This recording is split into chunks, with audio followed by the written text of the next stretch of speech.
Hello,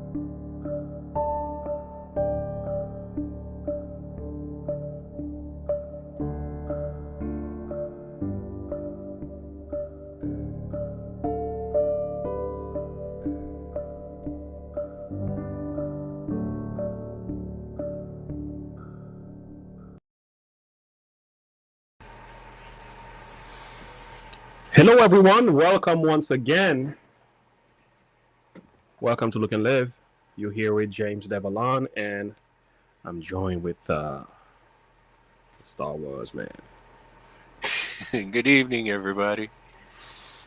All right. Well, let's get to it. They will come in as we go. It's gonna take a little bit of time for them to get this. I'm just getting the notification now, so. Yeah. All right.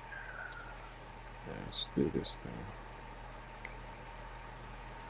First up, we have Electric Cars, Inconvenient Facts, Part 2.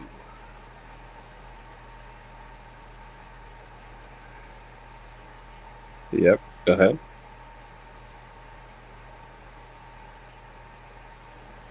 Can you hear it okay? Yes, I can. Go ahead. Okay. You starting now?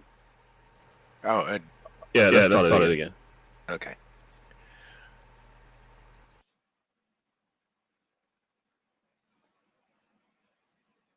You think every car should be electric? Well, here are some inconvenient facts you probably don't know. This is part 2 of our series on electric cars. We keep hearing the future of the auto industry is electric, and battery technology. Battery technology. That's key because we need to store the electric power. But storing large amounts of energy in batteries has a problem. Batteries are really lousy at storing energy. They leak energy constantly. They leak, and they don't hold a lot. Physicist Mark Mills says electric cars are great, but oil begins with a huge advantage over the chemicals that are in a battery. Oil has about 5,000% more energy in it per pound. And we see this in electric cars. Electric cars' battery weighs 1,000 pounds. That's what the battery weighs. It's replacing about 80 pounds of gasoline.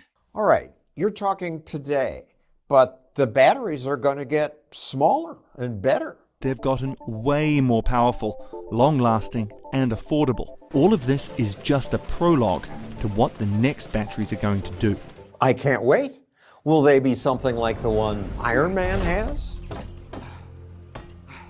Yeah, I can fly. Iron Man with the power pack that he puts in his chest, or the Terminator. Could happen. Things improve. Engineers are really good at making things better, but they can't make them better than the laws of physics permit. That will never happen in any place except comic books. That's inconvenient fact 4. Miracle batteries, powerful enough to replace fossil fuels, are a fantasy. Because nature is not nice to humans, we store energy for when it's going to be really cold or really hot. The people who imagine an energy transition would want to build windmills and solar panels and store all that energy in batteries. But you do the arithmetic and you find out you need to build about $100 trillion worth of batteries to store the same amount of energy that Europe has in storage now for this winter. And it would take the world's battery factories about 400 years to manufacture that many batteries. 400 years? Politicians don't mention that. That leads to another problem the politicians don't mention. They say every car will be electric. California will require all new cars sold to be zero-emission vehicles. If that were somehow to happen. That means a lot more electric vehicles drawing power from the grid. But the grid is already limited. So limited that last summer, California's governor told people, don't use your electric car. Asking residents to avoid charging their EVs in order to conserve energy. Roughly speaking, you have to double your electric grid to move the energy out of gasoline into the electric sector. No one is planning to double the electric grid in California, so there'll be rationing. Rationing. When there isn't enough electricity, cities will simply turn some of the power off. That's inconvenient fact 5. We just don't have enough electricity for all electric cars.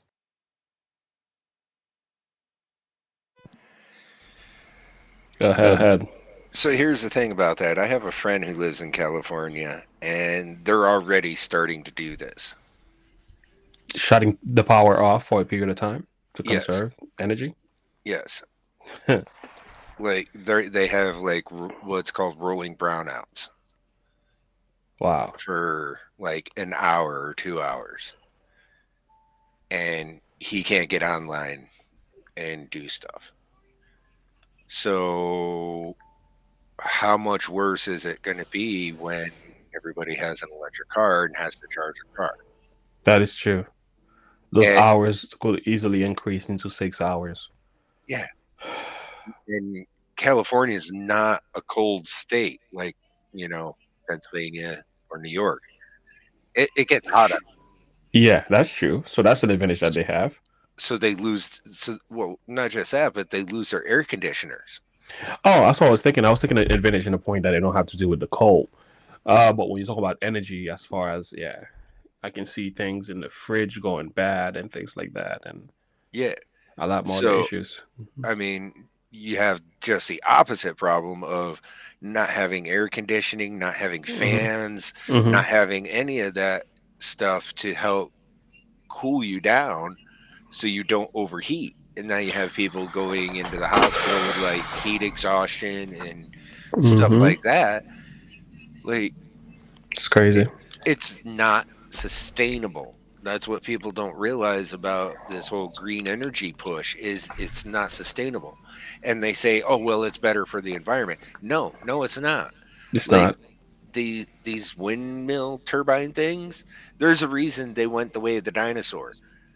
Because these wind turbines, okay, kill more birds and stuff than anything.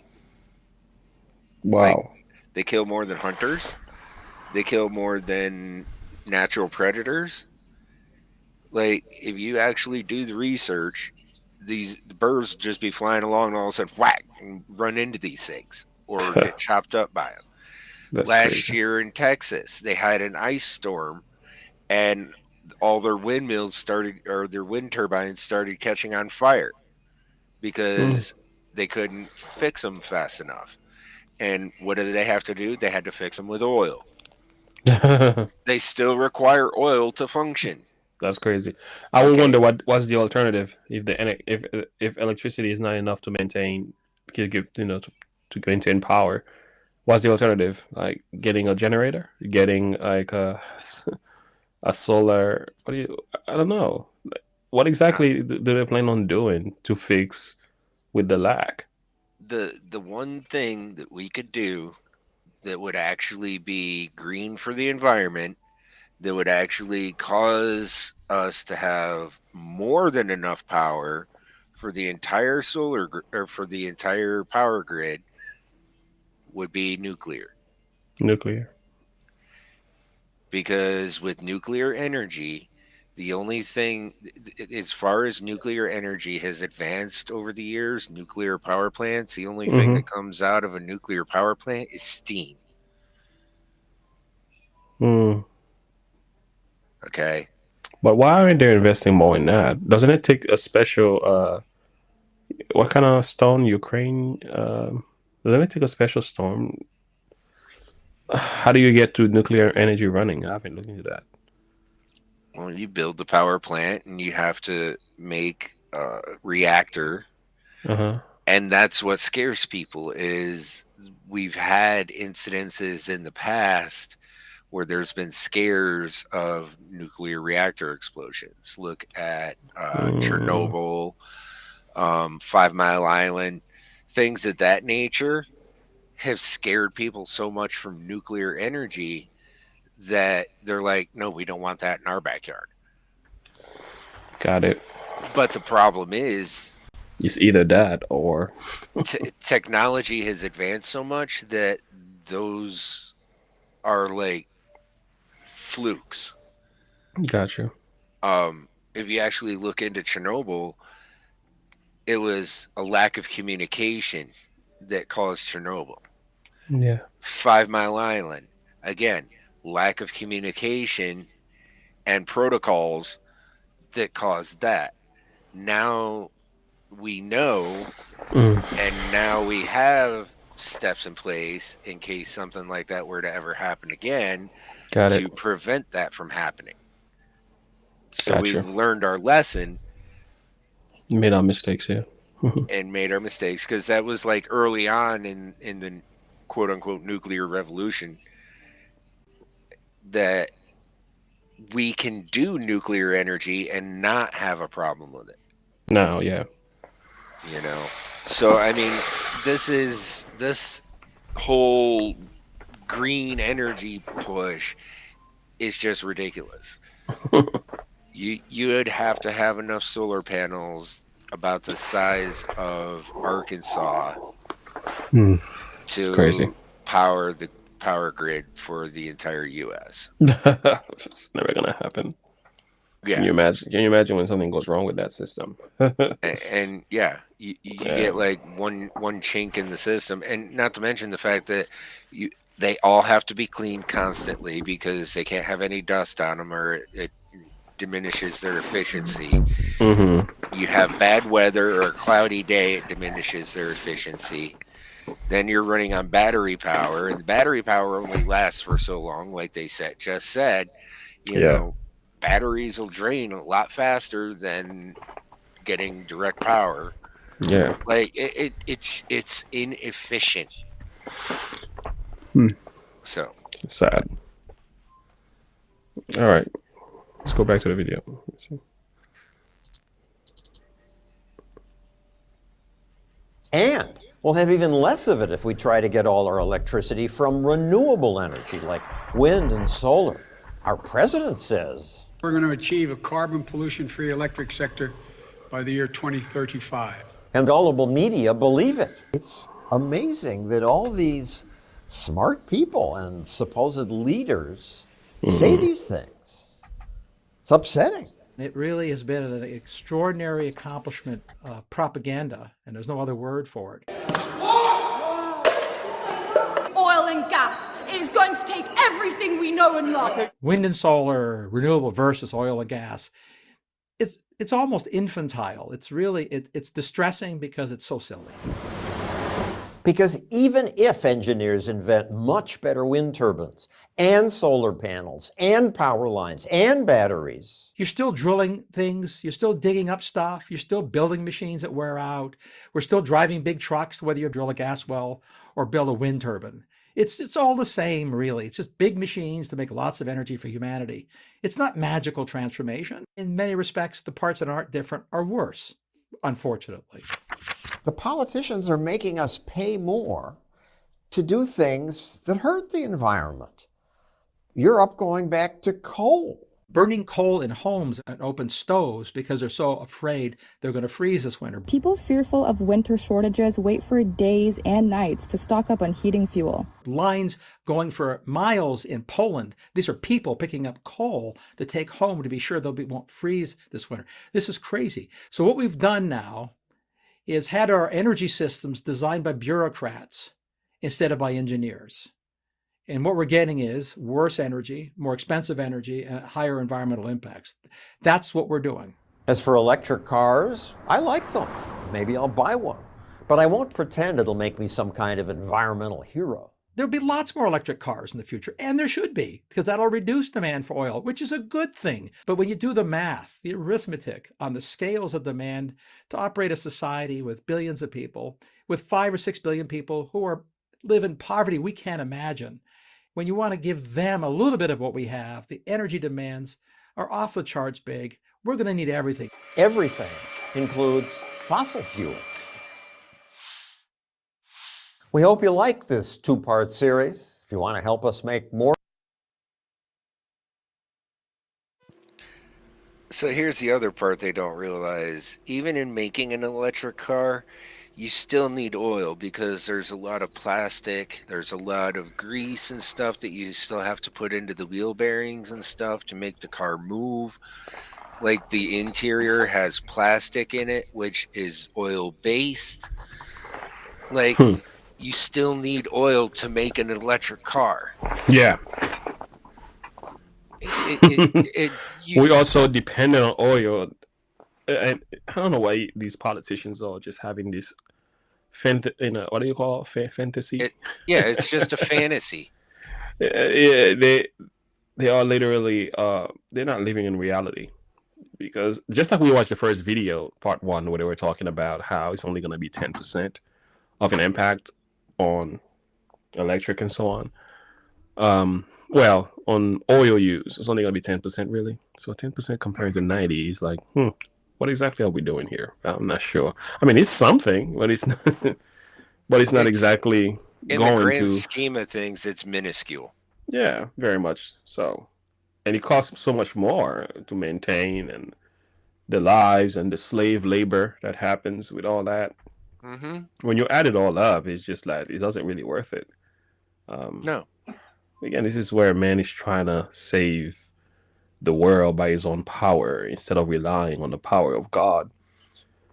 You know, there's behind some of this stuff. Go ahead. And that's the thing. Anytime you see man trying to interfere with nature, he always messes it up. Yeah, they never actually make things better. It's always the opposite always happens. Prime example. Look at the fires they had in California. Okay, the EPA put out a thing years ago, like decades ago. The whole, forest fires are bad. Make sure you clean up after yourself. Smokey the Bear thing, and only you can prevent forest fires. Yeah, that's great. Perfect. Okay, wonderful. But the problem is the EPA also mandated it that you're not allowed to clean up scrub brush in the forests. By doing that, they set the stage for the wildfires to occur. That's crazy. Like, that's literally letting the kindling build up to the point where eventually it's going to combust one way or another. Unless it's part of the plan. Anyway, one thing I was thinking about earlier was just that, like, it's because of the population, right? The size of the population. That's why there's electric cars in business and trying to reduce gas emission. It's not going to work. Some people will go as far as to say, hey, let's depopulate the world. Isn't that part of the discussion already? Let's get rid of, so we have too many people. Since we can't maintain, we don't have enough resources, which I don't believe that's what it is. I think the resources are being abused. I believe some is being consolidated. But nevertheless, I think when you add that up, it seems like there is this push to get rid, and I think that's something we're gonna have to discuss on Rumble. But there is this. That's going to be a whole other discussion. Yeah. BJ, I need you in bed, buddy. But yeah, I mean, like that's the thing that most of these politicians and stuff don't realize is every time they pass a law for this type of thing, they're not making things any better.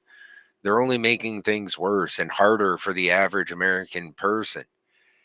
Like, there was one video I remember watching where the newscaster was doing an interview with a woman who is showing off, oh, look, this fancy electric car gets the power from this building.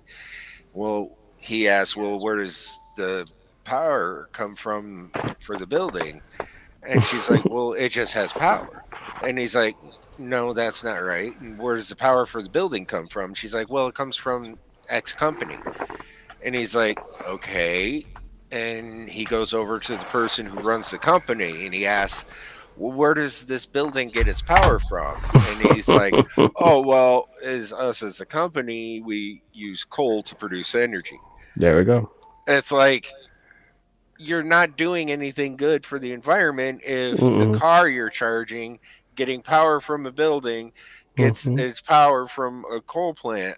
I mean, it kind of defeats the purpose of what you're trying to accomplish. Sure, it really does. It's crazy. And not to mention the fact that the coal we use nowadays is so refined that it puts out almost zero emissions as far as bad emissions. Now, you want to look at some place that puts out just raw coal emissions, look at another country like that begins with a C that I'm not gonna mention for YouTube, that Yeah. has the highest carbon emissions of any country in the world because they just burn raw coal. At least here in the US, we refine our coal and try to pull out as many emissions as possible and make it as clean as possible. So, yeah, it's interesting. The powers that be, something else. Yeah, we can move on to the next video. I'll save my Bible verse for the next one. But I was going to read Romans chapter 8, but we can skip that.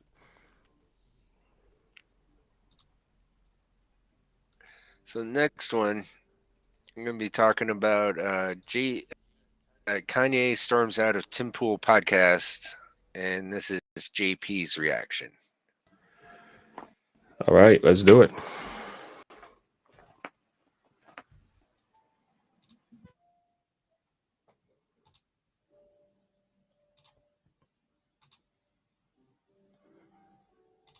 All right. Last night, as of this recording. Can you start it again?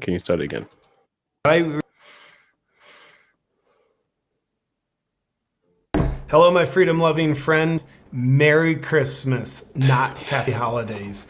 So on this, we're going to take a quick look.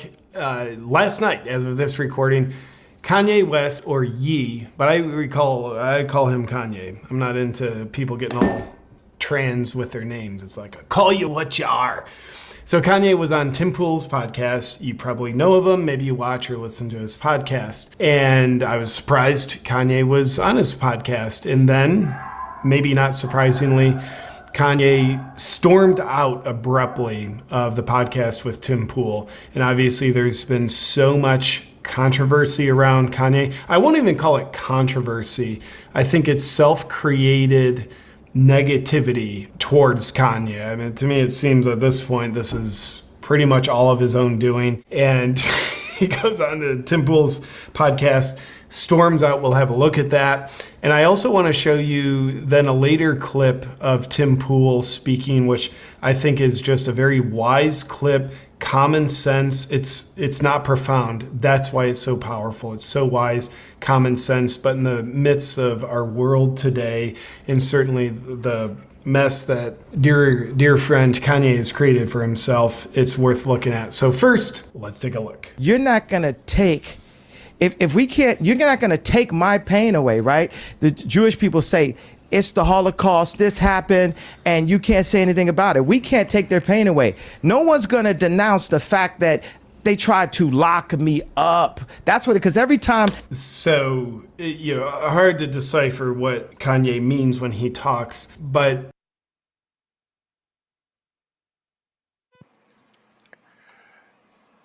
Okay, about that. It's if you know Kanye and you know how he speaks, he has like 5 or 6 different ideas running through his head at any given moment. Yeah, yeah. It's called streamline of consciousness. His stream of thought may not seem like it all weaves together, but given enough time, if you let him get to the end of what he's saying, it all makes sense. Yeah, he does that. He doesn't do that direct, that A to B. He does the A, C, F. He travels around, but he's coming back to B. But and I think that's the thing that JP is having a hard time with here is trying to follow his logic. Yeah. When Kanye started, he was saying, yes, Jews went through the Holocaust. He's not denying that. He's not denying them that. He's saying it's absolutely fine. We understand that. You have your struggles. I have my struggles. We're not denying each other anybody's struggles.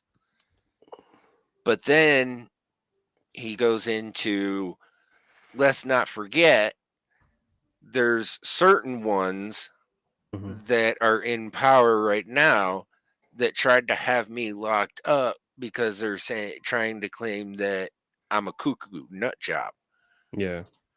Which, if anybody's followed any of this, the person that he was seeing is actually the CIA version from Canada. And he is actually, I think they're trying to do their own like version of MK Ultra. And I think Kanye was supposed to be their test subject. And he's gone to state that if he took the drugs that they were trying to prescribe to him, He'll be like Michael Jackson. Yeah, he wouldn't be here anymore. Now, keep in mind, he's given you a very brief glimpse into this interview as to what happened prior to this. Okay, if you actually go and watch the majority of the interview, Tim had brought up that if Kanye ran for president in 2024, he would get the popular black vote because he's black. Yeah, I know Kanye kind of pushed back against that a little bit. Yeah, I watched because it. he's like, I'm not playing that, identity politics game with you. I'm not playing that. And that was his whole thing. And then Tim continues to push on that. Yeah. So Tim in this interview with Kanye is being very hypocritical. Yeah, I mean, I have some thoughts about that too. I'm gonna let JP run a little bit more of that, but I'm pretty much on the same, very similar thinking pattern as you are. Yeah, but I have a slight difference perspective on Kanye though. All right, here we go. All right, let's continue.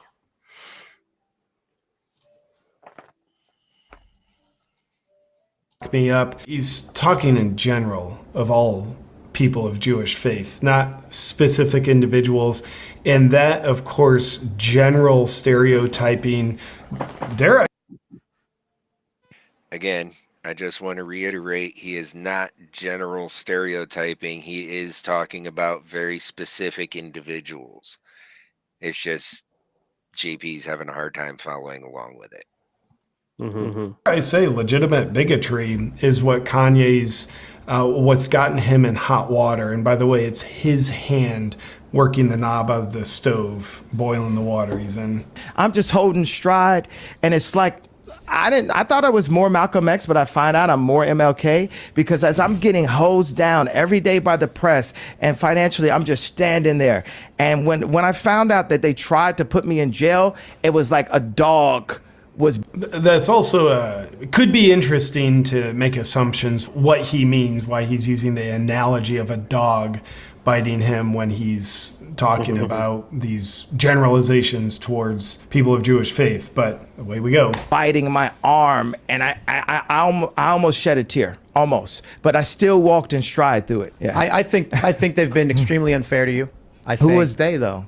We can't say who they is, corporate can we? press. I'm not using I don't use the word as the way I guess you guys use. I'm talking. It is about them though, isn't it? I mean, because No. because when you apparently that guy is like self-confessed bigot. I'm not going to say his name, just it's probably pretty flaggable on YouTube. think about it, consider it.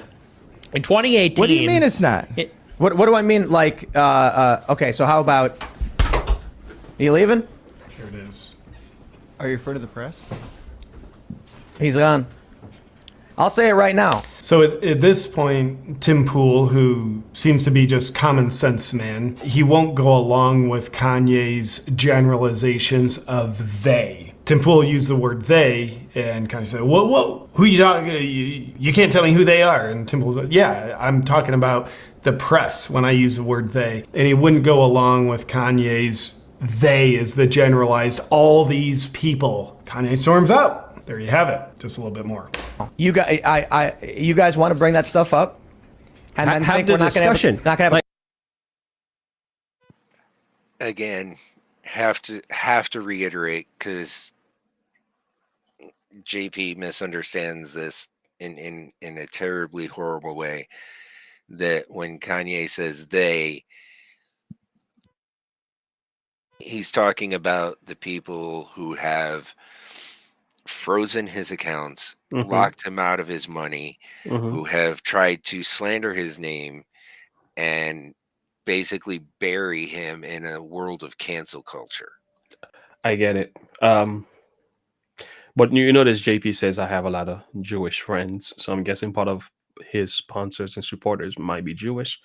So he has somewhat to protect those who are either supporting his channel or some of the things that he's doing as well. So you're not gonna get anybody who is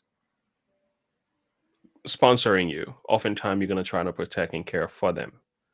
That's like your bread and butter here.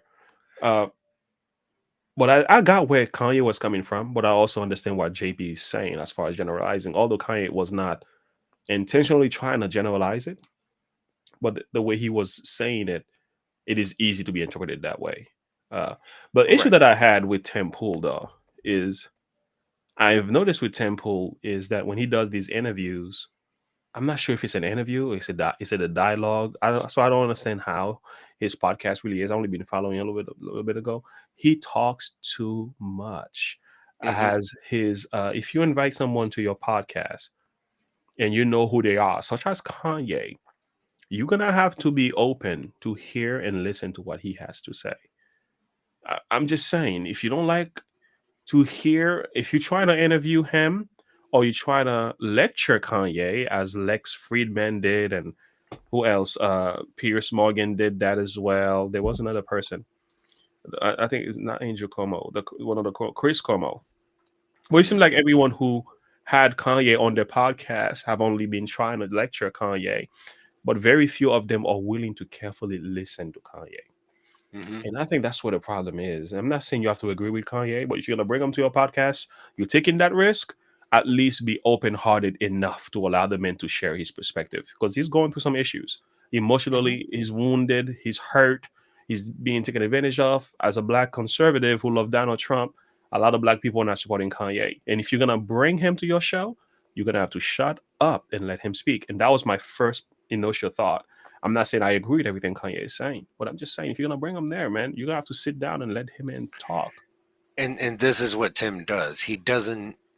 Anytime somebody says something that Tim thinks is wrong, he constantly tries to correct them, or he constantly tries to interject his opinion onto them. Yeah, I mean, I've noticed that with him. That's part of my and that's one reason why I stopped listening to him, amongst many others, like what he did when he got rid of Adam. And yes, make no mistake about it, he got rid of Adam. Adam did not leave the show.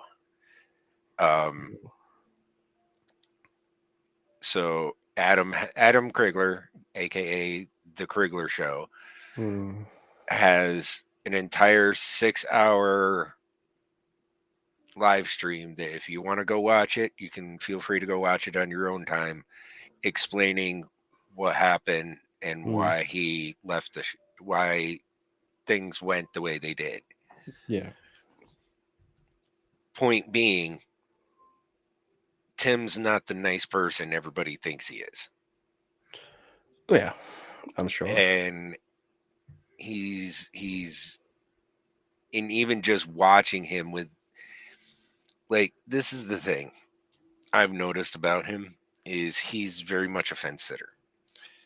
And he doesn't like to pick one side or the other. He doesn't like to stir up controversy. And that's the thing with people like this is if you stand for nothing, you fall for anything. Have you ever read in the Bible when Jesus called Herod a fox? You never heard that terminology? Yeah. He said, go tell that fox. And the idea behind the fox is the fact the fox, he has no balls. He stands for nothing. And the idea is he's a deceitful creature. Yeah, he's a deceitful creature, and he tends to appease whomever is his sponsors. In essence, Herod was known to appease the Sadducees if the Sadducees were giving him money, or he will go with the scribes or whatever. So Herod was very like lapsy-dervy in his mentality. He never had a bold stand on anything. So that's kind of why Jesus called him a fox in a sense, and I think I have an issue with that too. You're gonna have to eventually make a stand. I do agree you have to be balanced about this, but you cannot please both sides of the fence. Eventually, you're gonna have to put your foot on either one of those two rocks.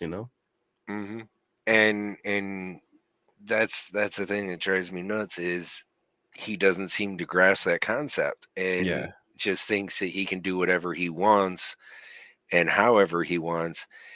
And the other day when we were watching the Daisy Cousins video, and now with this, it's like and with what I've learned from the Adam Krigler show, he has the dark triad. Like legitimately, he has the dark triad of personality traits. Oh wow. The narcissism, the sociopath, and the Machiavellianism. Wow. That's a mouthful. Gotta work with that. All right, well, let's continue. And the JP do his thing, I guess. But my whole point of stopping it here is the part that JP isn't showing you is what happened prior.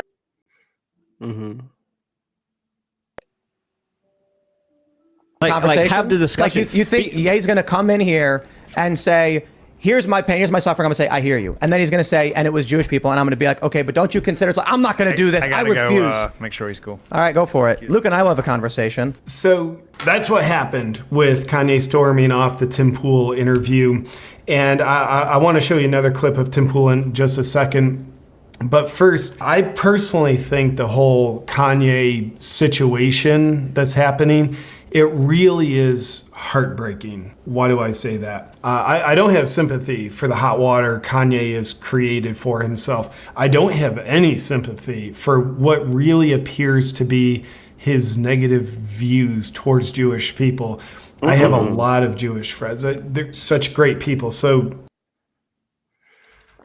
I have to disagree with JP. Being a Christian, I have to disagree with JP. Kanye did dig a hole for himself here. He made his bed, and he has to lay on it. But here's the thing: what's happening to Kanye is extreme, though. This is the thing people have to look at. It's not like Kanye didn't do wrong; he did do wrong. But here's the big question: does the punishment fit the crime? Right. Like, do you punish a man for saying a few things about Jewish? I agree that they were not. I don't agree with everything he said. But wait a minute. We punish Kanye. We almost hang him upside down. We cut him off and we do all this crazy stuff to Ye. But so many other people do similar stuff to other cultures and get away with it. Or worse. And that's my issue, particularly. It's like, yeah, Kanye is wrong, but so many more are wrong. It's like so many more people are wrong. I hear people just calling people fascists and communists just like that. That's a defamation. Yeah. They still have their show. They're still on YouTube. And some of these people are famous individuals, and you get away with it. Or somebody like Car B, who turns around, puts out all these nasty videos, and then decide, oh, well, she's in the middle of making a video. Her kid walks in the room, is like, no, honey, you need to go back away. You don't need to see this. You can't see that, right? I saw this. It was on Instagram. Like, it's like, okay, so put you're this very out much for aware. Everybody else's kids. Yeah, you corrupt our children, our daughters. Yeah, you help corrupting our daughters, and you turn around and say, I don't make music for kids, but majority of your fans are kids. Are you gonna give them? You gonna give them the money back? Look at your demographic. Yeah, who listens to you? Children, like youth, 16 to 20-year-olds. Like just Here's the the thing. hypocrisy is Yeah, so deep. they don't cancel people who really should be canceled. Yeah. But they cancel people whom they think is stepping out of line, who is not fitting in the narrative. Kanye does say too much. Kanye is impulsive. He is. He doesn't always think about the consequences of his words. And I noticed that. There's a character in the Bible called Peter, which you're familiar with. Peter was that guy who say things and later on he's like, what in the world was I thinking? He's impulsive. It could be a blessing for a man like that in a position where there needs to be action taken right away. That's a person you can trust who's not overthinking on matters. But there are times in situations such as Kanye find himself locked up in right now, has a lot to do with the way he behaved, the way he talks. His voice is very emotionally moved as a person, is also imbalanced. So I think there's a little bit of chemical imbalance going on there. Be There's a quick little to bit of, action, slow yeah. to that emotion. Yeah, I Or think slow to anger. there's a little bit of that. Yeah, quick to action, and I think that's the verse I have open. It's funny you quoted that, but literally, I'm not lying. There it is, right there. So yeah, so I'll open that one off particularly for Tim Pool when he says, brethren, let every man be swift to hear, slow to speak, and slow to wrath. And the point is, why? Because the wrath of men worketh not the righteousness of God. So I am not standing either for Kanye or Temple for this one. I'm taking a neutral position because Temple hosted Kanye, should give him enough respect to listen to what he had to say without cutting him off and trying to curtail his language. One, Kanye should have had a lot more control over his emotions as well. If you're running for president, you're going to have to deal with pressure and difficult questions. You cannot walk out when things are uneasy for you. If you're going to get people's trust and respect, you're going to have to deal with your emotions. You have to come to a place where your intellectuals govern your emotionals. You can't have your emotions unbalanced like that. And I know he's going through a lot, and I sympathize, and I know there's a lot of pain. I'm not in his shoes, so I'm not going to act like I know exactly how he's feeling. Regardless of the way you feel, you're going to have to come to a place as a man. If you need to get some medicines, get some medicine before you go on this podcast. Again, do whatever it is you need to do. But your mind must control your body and everything else. It just has to be that way. Just like your 8 lessons have been teaching. Like if you put your mindset in a certain place, your emotions will follow. Absolutely. You don't put your emotions in a driver's seat. Yeah. Yeah, you put your mind where it needs to be. You control your thoughts, and your emotions will just follow. And it's true because I've read somewhere an author said it best. She said, if the thoughts are wrong, the feelings will be wrong. Thoughts and feeling combined make up the moral character. And that's why I'm so adamant about I'm protesting against a lot of drag queen story hours to children. Not particularly because I have an issue with drag queen. I could care less what you do. But the idea is the fact that they are inserting thoughts into the minds of the young because they know if the thoughts are in their minds, their feelings will follow, and thereby you corrupt the character. It's a pattern. And I look at that, I'm like, yo, it is sickening. It's not about story hours. It's not even about drag queen. It's about indoctrination. That is where the problem is. So going back to Kanye, he has to come to a place as a man where, and Kanye needs help. Kanye doesn't need any more podcasts. To be honest, I don't think he needs to be sitting at another podcast being lectured, given an opportunity to talk. I think what he needs right now are strong, godly men and women who can pray with him and for him. He needs to be sat down and encourage, having the people that he had around him, like Miley and Milo and the other guy, Nick Fuentes. You don't need these people at this time. I mean, you can have whoever friends you want, but these people, they think that these people, they can't help you. They can't lift you up. And they don't know how to pull the brake. They just follow you wherever you go. They push you over the edge. They're not saying, Kanye, slow down a little bit. Let's think about this. Like, you need the kind of friend who can stand by you and call you out on your crap every now and then. You need that because if you don't doesn't get need that, yes men. Yeah, all too many yes men in his life is killing him. And I think, yeah, that's kind of where I'm at with that. But I'm not sure if you want to continue with JP or not, because I think he needs to be more specific when he's talking about who they are. Yeah, you gotta be more specific. If you're gonna talk about they, call them out by name, and also point out the people.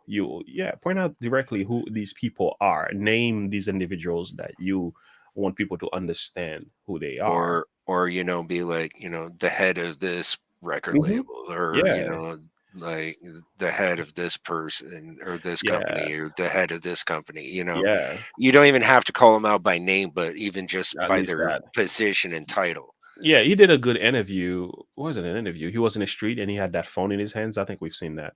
The red media thing.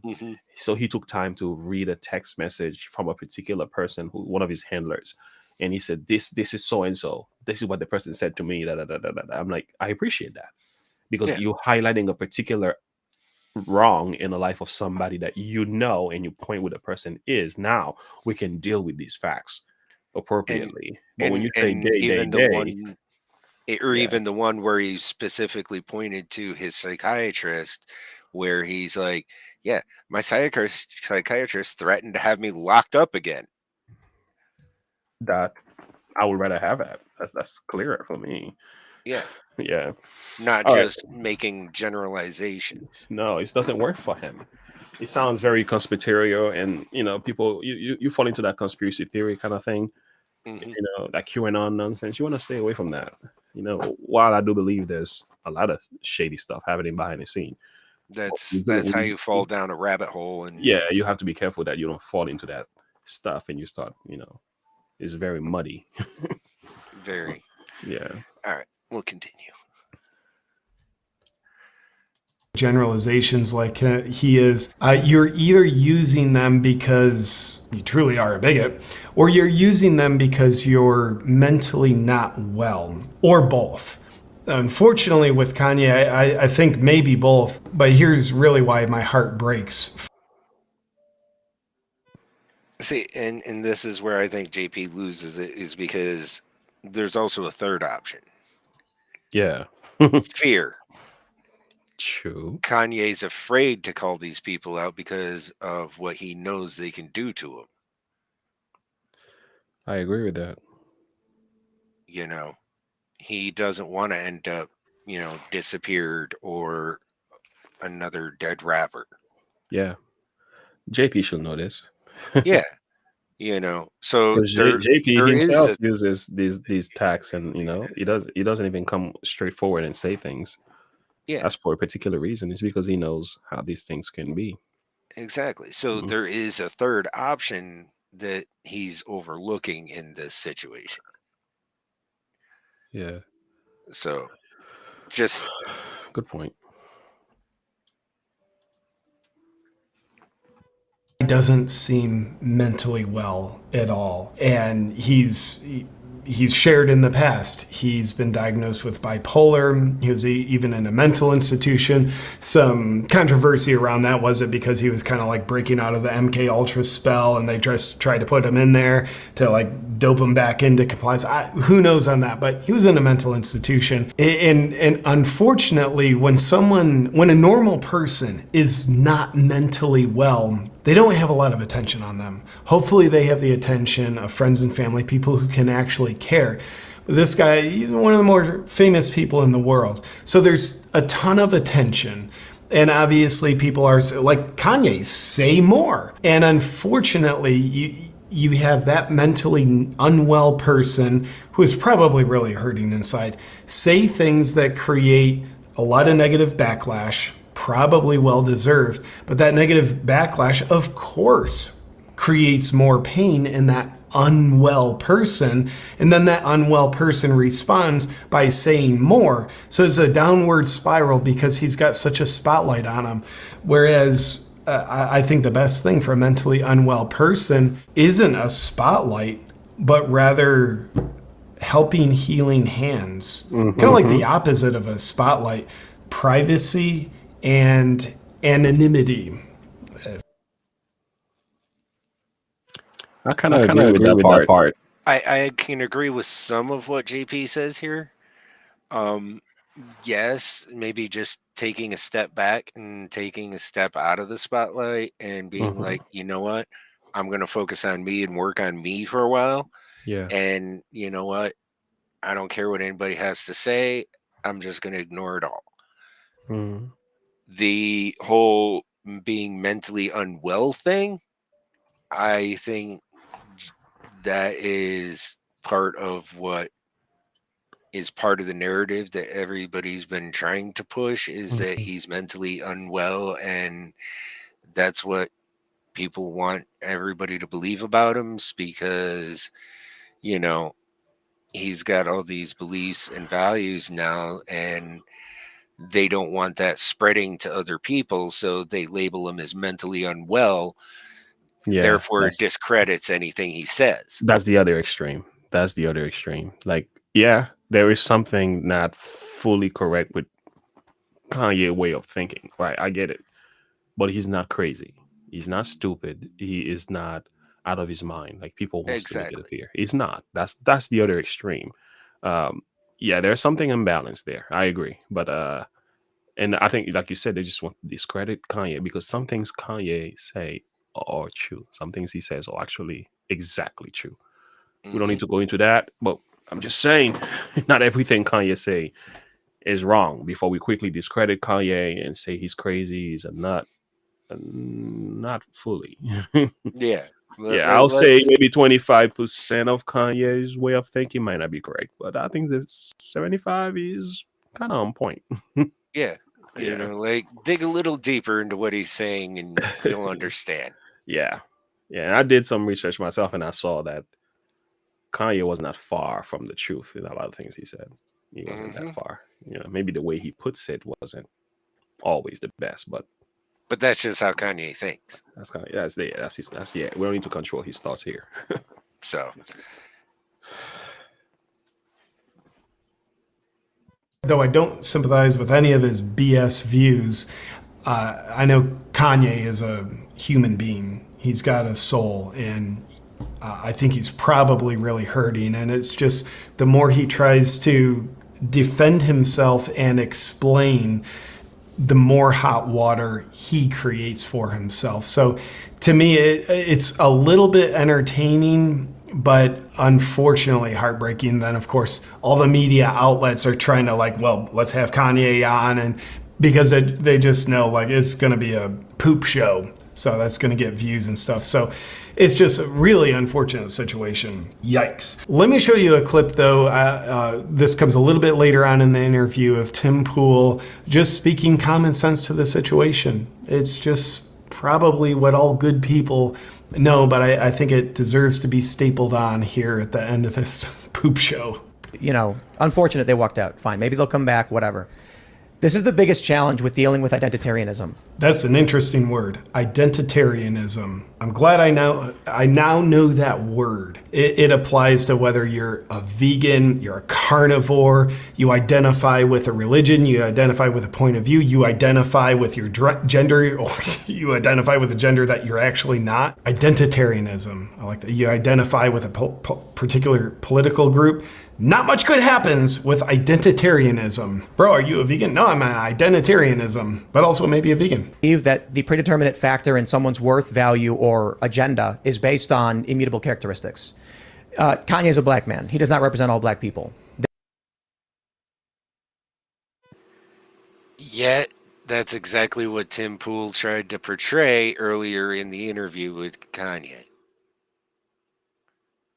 So at this point, Tim is being a freaking hypocrite. Well, he's contradicting himself. I don't think he realizes that he's doing that because he said if Kanye were to run for president, he would get the black vote. Because he's black. And now he's saying that. It's like, dude, really? Do you hear yourself talking sometimes? He talks too much. I told you, he talks too much. I think that's the only negative thing. He's intelligent. He's a quick thinker, though. But I think he says so much that he gets himself in trouble. I mean, you're gonna have to learn from you and I. We talk slow. When you get older, like we are getting older, we're like, yo, let me make sense of what I'm saying here. Well, there's a reason God gave us 2 ears and 1 mouth. I agree. And not only I've heard 1 mouth, but he puts it behind 32 different teeth. That means he's caged up. You shouldn't be letting it out of cell all the time. Amen. God locked it up for a minute. You're supposed to think more. You're supposed to listen twice as much as you talk. But all right. Joke about Jewish people in Hollywood. And he said, but it doesn't mean anything. You got a lot of black people in Ferguson, doesn't mean they run the place. The point is, I'm all about individualism, meritocracy, personal responsibility. That means an individual of any background can be capable of anything. More importantly, we have employees here who are Jewish, who spend time in Israel, and would probably agree with a lot of issues that they would talk about, especially as it pertains to America first, bringing jobs back here and securing our borders. But then it's just like every step of the way, it's like, bro, if you live in a world where a single group of people is haunting you, you're trapped. You're not going to get out. Okay, so I want to touch on something Tim said there. If he's all about, individualism and all the things that he listed, then why would you push the identity politics on Kanye?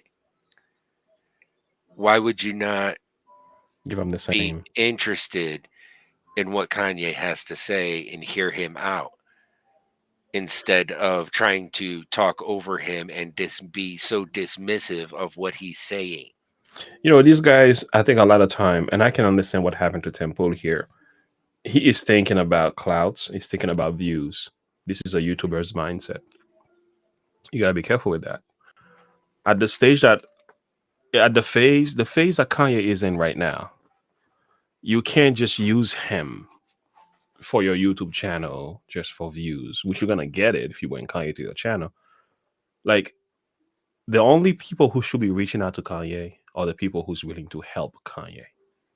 Help him understanding where he is. Like, meeting them where he is.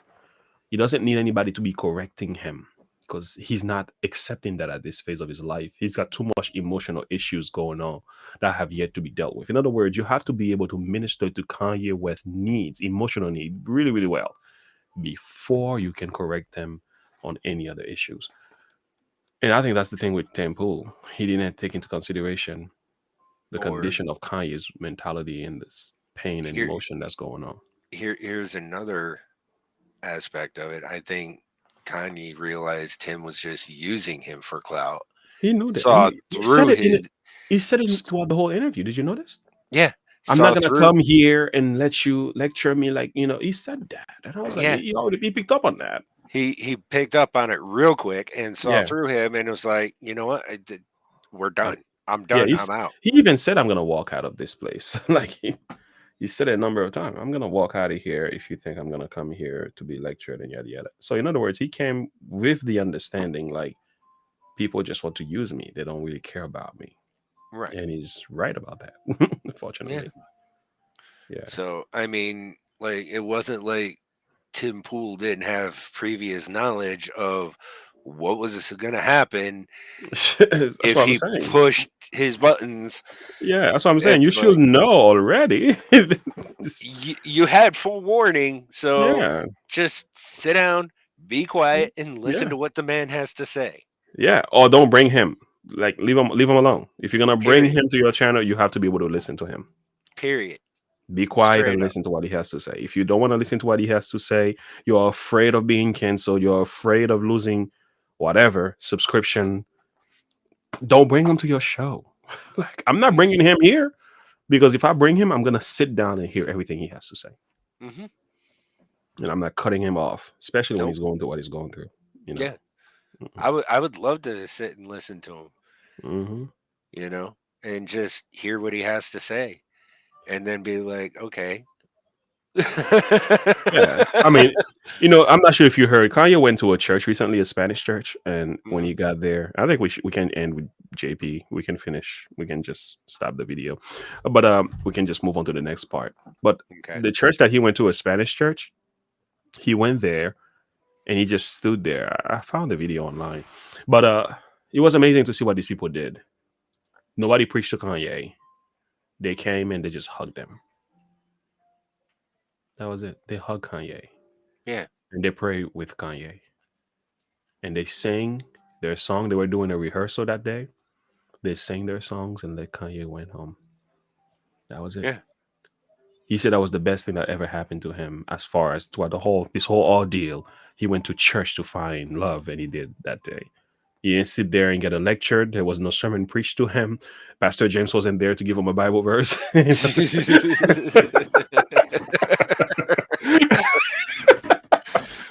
But he found Darth Vader didn't try to convert him to the dark side. Nope. Come over here. We have cookies. That's what Kanye needs right now. He needs strong men. He needs love. He needs a lot of compassion. I don't know. Yeah. Yeah. He's not gonna correct. He's not gonna change his ways with all this lecturing. It's not gonna happen. No, unfortunately. Yeah, going back to the verse that we quoted earlier, I just want to end here, and you can move on to the next video.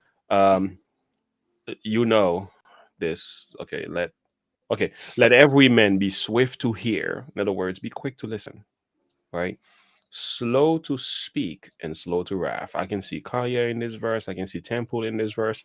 Temple was not listening. Wasn't doing a good job listening to Kanye. I mean, in the beginning he did, and then he started, fixing Kanye's language a little bit. Slow to speak, slow to wrath. Kanye got to deal with his anger issue and his emotional state of mind. I'm praying for Kanye. I'm seriously going to be praying for him because there's something happening here that is very difficult for him to deal with as a man. And I feel sorry. I sympathize, unlike, many others. I sympathize with him. Yeah. And I do too, I mean, he's going through a lot right now, especially, not being able to see his kids and having his kids used against him as a weapon. Like he's really going through it right now, and he needs prayer. Yes. So you want to talk about this article very quickly? So this is Republican leaders denounce Trump's dinner with white nationalist Nick Fuentes. Now, I don't know much about Nick Fuentes, to be honest. I never really heard of him until this whole Kanye thing with Tim Pool. Is kind of like the first I've heard of this guy. So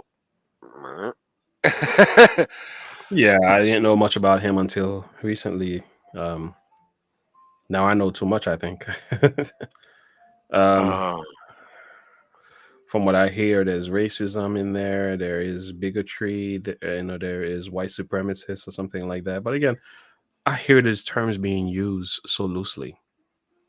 I've heard even, Tucker Carlson being called a racist. I've heard the average, it seems like any white male who opposed the Democratic Party is racist. Or just the narrative. Yeah, the narrative. Yeah, like Joe Rogan even got the title.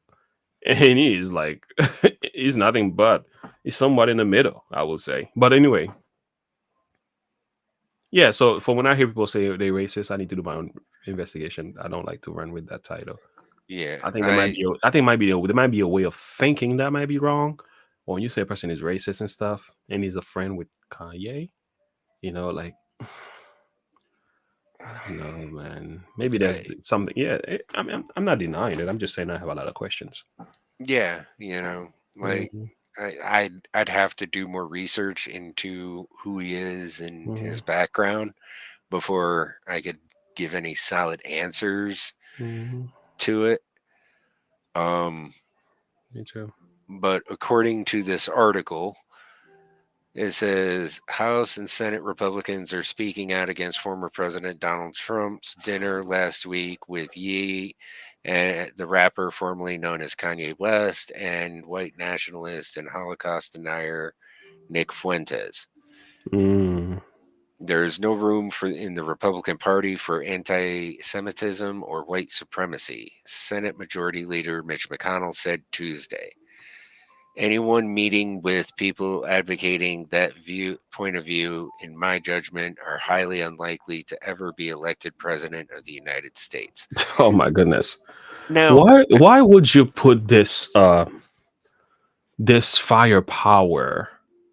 I mean, Mitch McConnell, I've just recently begun to look into. I know he's got a lot of money and so on, and lots of clouds, power, and so on. I think some of these men have too much power. That's one thing I would say. Oh, but yeah. But again, like, you going against your own party here, like. Do you not see the writing on the wall? Yeah, you may have an issue with what Trump has done, but to give this level of apology to the Democrats, it's not always a good thing, because these Democrats, from what I'm hearing, they never let go. They never forgive and never forget. They're talking about January 6th. It's been 2 years. They've been talking about it for 2 years. It's like, yeah, how much more do we have to hear about this crap? Yeah, and they just started another committee for January 6th again, even though they come up with nothing. At least 3 different ones they already tried. But the thing is, they don't care.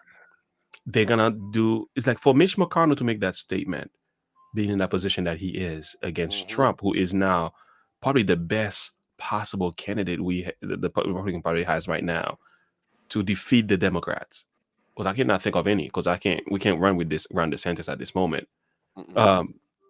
That statement here is gonna hurt Trump tremendously. It's gonna hurt him big. And that's exactly what the Democrats want. They're gonna make reference to that one over and over again. I can see it being played by Joe Reed. I can see it on CNN. I can see it. And that's the thing is, right now, this is causing a rift within the Republican Party, and that's not what we need right now. We need to stand united against those that would see us tear ourselves apart, and this is exactly what they want. I never thought. I didn't know that the Republican Party was this divided.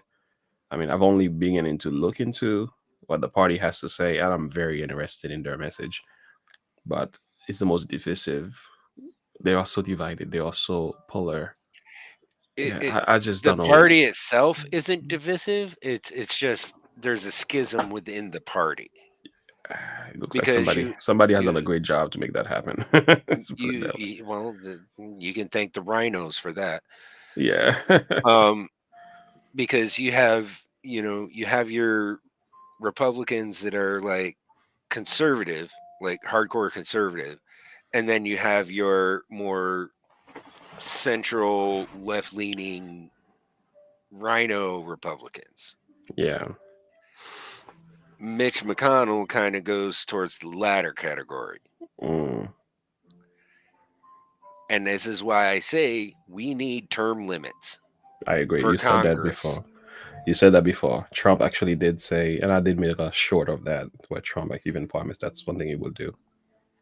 It just needs to happen. So Janice said they're all nuts. Jeez. Yeah, not all of them are nuts. Okay, there's. But I know what you're saying, Jenny. We can read between the lines. I get it. But I'm just saying, there's a few good ones. And, two sides of the same coins.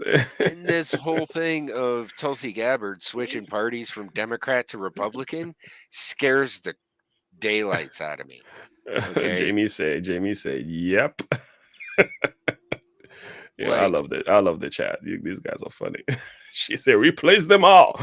Sounds like Trump. When Dave Chappelle was doing that, I need to do a video about Dave Chappelle skit. I needed to let one of my strikes fall off, and it did, and I'm so grateful. But anyway, Dave Chappelle, or just do it on Rumble when we do the Rumble. 1 second. So, folks, by the way, eventually we're going to get to the point where we're going to be doing a Rumble live stream. So if you haven't yet, go over to our Rumble link and please sign up over there. Please do. Because we will be doing a Rumble only live stream. Yeah. Yeah. That way we can talk about things that we can't talk about here. Yeah. I'm thinking next week, maybe Monday, because I'm off Monday. So sounds good. That might be a good day to do it. So if you haven't made an Absolutely account correct, on Rumble yet, please go make an account on Rumble and sign up with the Look and Live 365. Yep. If you go on my link in the description, there's the Rumble link. Make sure you guys go in there because we have some discussions that we're gonna preserve for Rumble. And it is going to be spicy. We being extra careful over here right now, but I tell you on Rumble, we we're don't being do milk toast. We being half baked right now. Without the weed, by the way. Right. We're talking oven half baked, not like not Dave Chappelle half baked. Yeah. Not that. All right. All right. What you got next for us? We can't say much more about that. I think this is more than enough. And my understanding is when Kanye went to have so I saw a video or read an article or something that when Kanye went to have dinner with Trump, he had people with him, but the only person that was allowed in to Mar-a-Lago was Kanye. Got it. Everybody else was turned away because they were unknowns. And I think Trump this time around is being much more cautious about who he associates himself with. Absolutely. Because he learned from the first time around. And that's the thing that I love about Trump is he's a fast learner and he's quick to think on his feet and he's quick to pick up on things. So like, that's the thing is he's trying to do the right thing. Yeah. And he's being very cautious about who he's associating with. Absolutely. That's So, the way you gotta play the game. And I think Trump is getting so much better at this politic game, but I think to a degree he's being set up. They just don't even give the man time to breathe, man. It's crazy. No. I do not want to be a Trump. Yo, that's just sick to me. I'm like, yo, I don't know how he managed to live and go to sleep at night. That's just crazy to me. YouTube. And if you look further down in the article, it even goes on about how Mike Pence went on the news bashing him for having this dinner with Kanye and supposedly again, the rest of them. I still have an issue with some of these people, right? The fact one thing remains. This is a former president, right? Who is planning to run again. He has a dinner in his own private life with people, right? And we run with that story and use that as a political ammo to shoot him down. And I'm thinking to myself, wait a minute, as a former president, I can't eat with whoever I want to eat. Yeah. Like, to me, it's like the level of privacy invasion here is atrocious to me because I'm like, yo, that is not okay. Like, you may not agree with the man and what he is doing, but to malign his character just because he's having dinner, boy, I have dinner with people all the time. I have dinner with people that you don't want to know about, but I get it. You're not famous. You're not a former president. I get it. But think about it, though. Don't you want the same privacy and freedom and respect as an individual, despite the title? As an individual, wouldn't you want that freedom to be able to have dinner with whoever you want without having to be afraid of what people are going to say about you? Not to mention the fact that, if you don't do stuff like this and actually sit down with people from the opposite side, how's anything ever going to get solved? That is another good point. And I think a lot of people went after Trump when he was sitting with, Xi, C, and also and President Vladimir Putin. He sat down with them and built relationship and actually bring about a positive change. And if you have an issue with someone, the best thing you need to do with them is to communicate. Is to talk and see where they're coming from and bring about a healing between the two. If it come to a point where we can agree and disagree, well, at least we won't kill each other.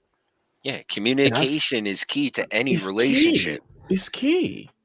is key. And I think the Democratic Party has this idea that every opposition you have is best to cut off and like kill, steal, like doom and gloom spirit. It's almost like, no, there are times we need to have a conversation. There are times we need to sit down and talk. And unfortunately, that's also, I think, I see starting to infect the Republican Party as well. It is. You know, so now neither party's going to talk to each other and nothing's going to get resolved. It's like, we cannot do that. We need to sit down with one another. And that's why I love Tom McDonald so much, is because that's his, like, kind of like his whole message is we need to come together and sit down and talk about these things. Yep. We can't just keep fighting amongst ourselves like this. This is what they want. If we were to come together, sit down and discuss our issues like rational human beings, we'd probably find we have more in common with each other than we don't. There we go. Jenny said it best, right? Janice, I don't have to 100% agree with you to respect you. That's the point. There you go. That's the point. There you go. All right. What else we got for us? Let's move on. What else we got for us? So this is another JP, rescuing America from idiocracy. All right, let's do it. I have not seen this one yet. Me neither. So this will be interesting. At a time when the people of America were plagued by idiocracy, one man was their only hope. Common Sense Man. Guys, inflation's out of control. People are suffering. We need to print more money to fix it. Yeah, it seems like that'll fix it.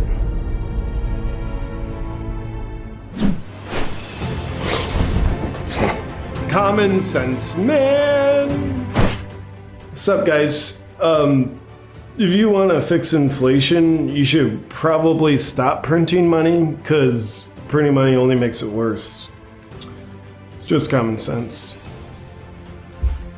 Who was that guy? What'd I miss? Disguised in a secret identity, Common Sense Man springs into action to save citizens from their ways of idiocracy. Gender is like just a social construct. There's no biological difference between men and women. Yeah, and because there's no differences between men and women, I'm gonna get surgery to make me a woman, because the differences that don't exist are very drastic and important to me.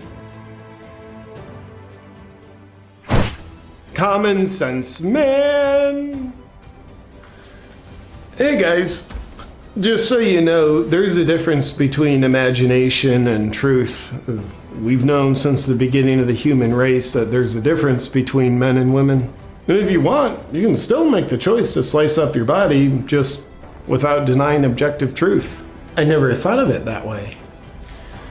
You guys look calmer for some reason. During a period when humans became so intelligent that they used their intelligence to decide not to use their own intelligence anymore, Common Sense Man was sent to Earth to save the human race from themselves by getting them to use their common sense once again. I can't believe some people are trying to get rid of censorship. Those fascists are trying to destroy our democracy. Hey dude, who are you yelling at? Just the internet. Huh. Well, just FYI, free speech isn't a fascist tactic used to destroy democracies. Censorship is a tactic used in fascism to destroy democracies. And there's like plenty of historical references that prove that. Look them up if you want. And in a free and open society, truth will eventually win out. In the meantime, if you hear something you don't like, you might feel uncomfortable, but that's actually okay. I didn't know that. Deep down, I kind of think you did.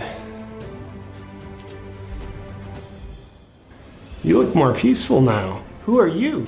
Oh, I forgot I wasn't here before. Just gonna leave now. Common Sense Man. Will Common Sense Man succeed in bringing enough common sense to America to save the day before it's too late? Stay tuned to find out.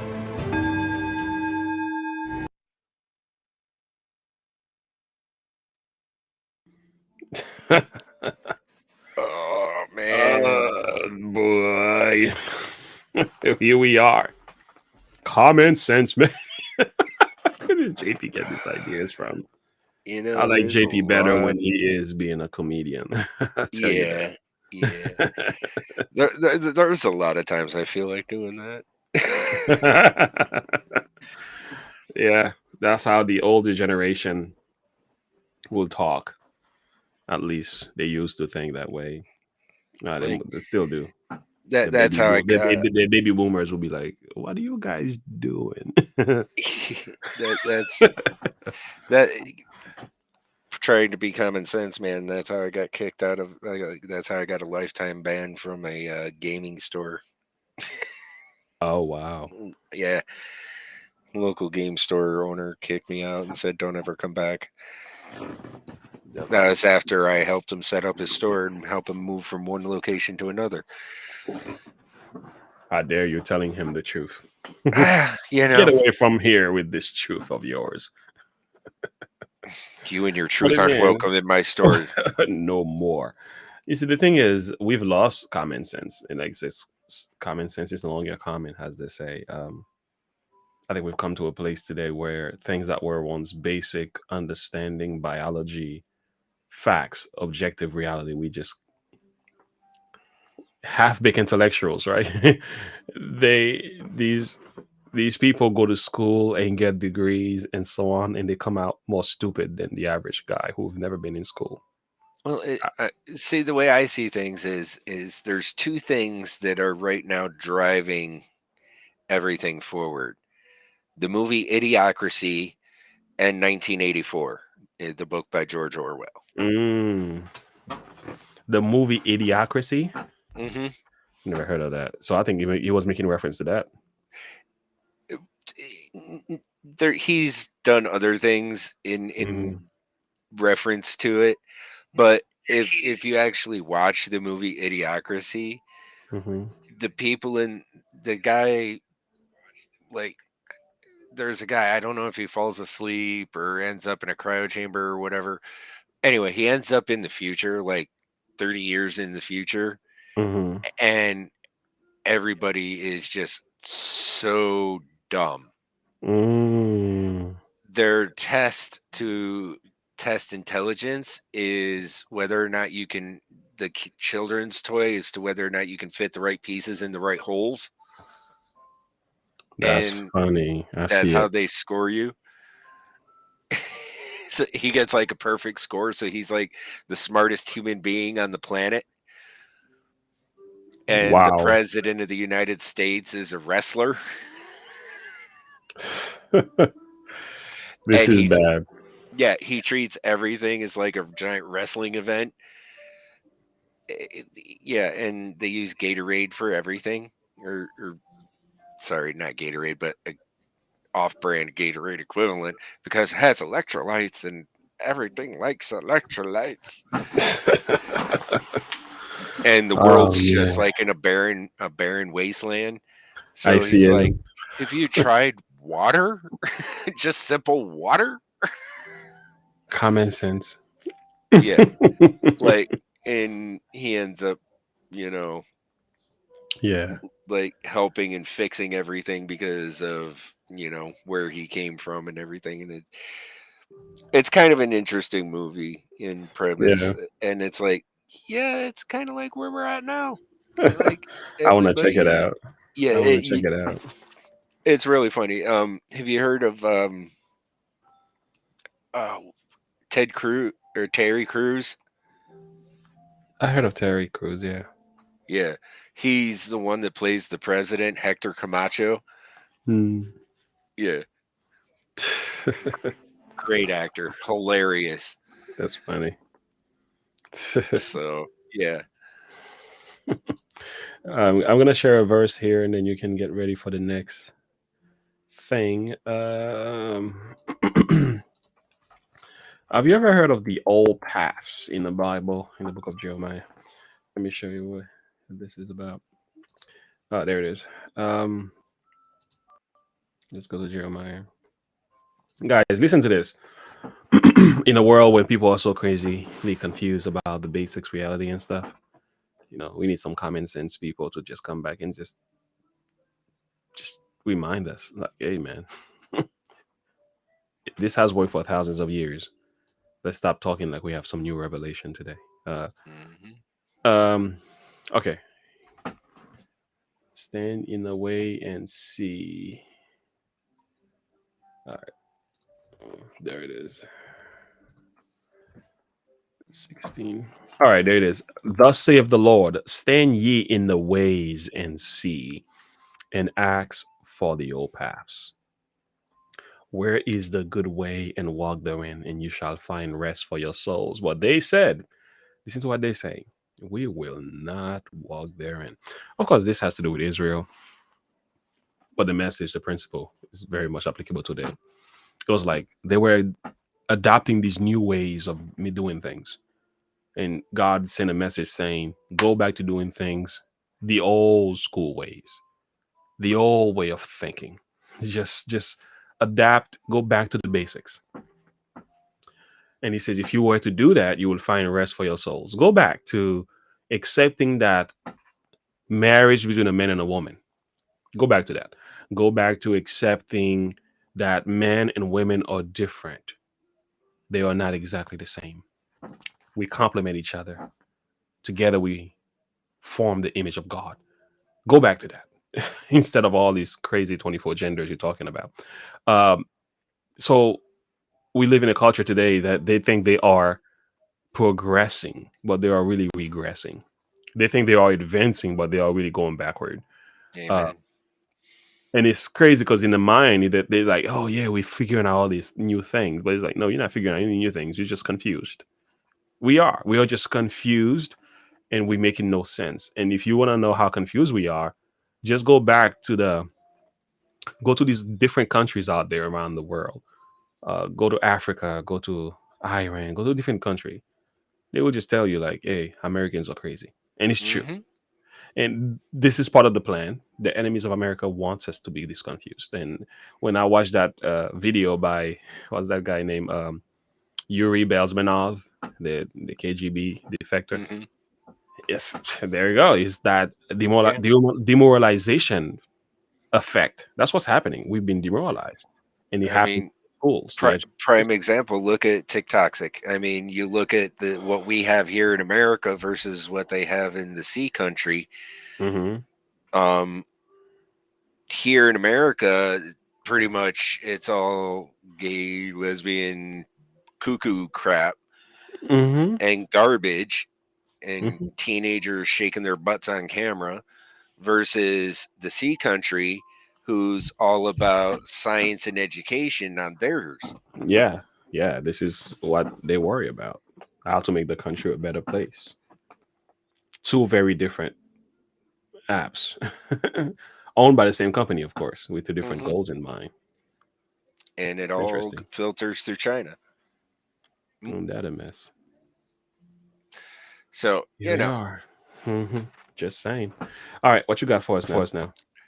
All right, next up we have Bryson Gray, Burn Balenciaga, featuring.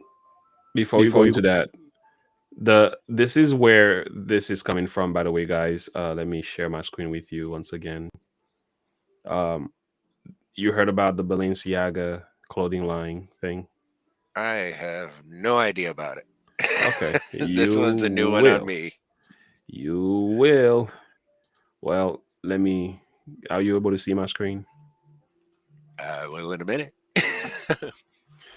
All right. Let me see. All right, there it is. What to know about Balenciaga ad scandal, right? So Balenciaga supposedly has something to do with the Kardashians.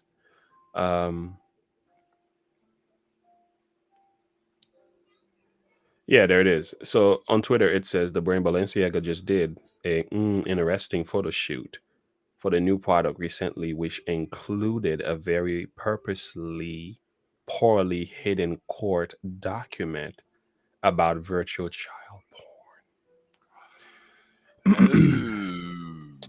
Here in the picture, without saying too much, it's a beautiful. It looks like two different girls. I'm not sure the same, but very beautiful little girl. Scroll up. Somebody's daughter. When you go and Yeah, look at the they're picture, different. yeah, they're different. But look at the different shots and how they are taken.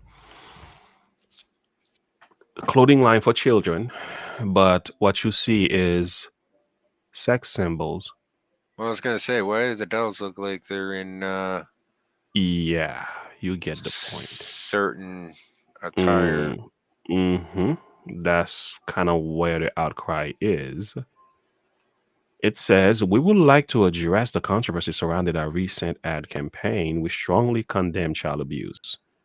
Okay. It was never our intent to include it in our narrative. In the two separate ad campaigns in question reflect a series of grievous errors for which Balenciaga takes responsibility. The first ad campaign, the gift collection campaign, featured children with flush bear bags dressed in what some have labeled BDSM inspired outfits.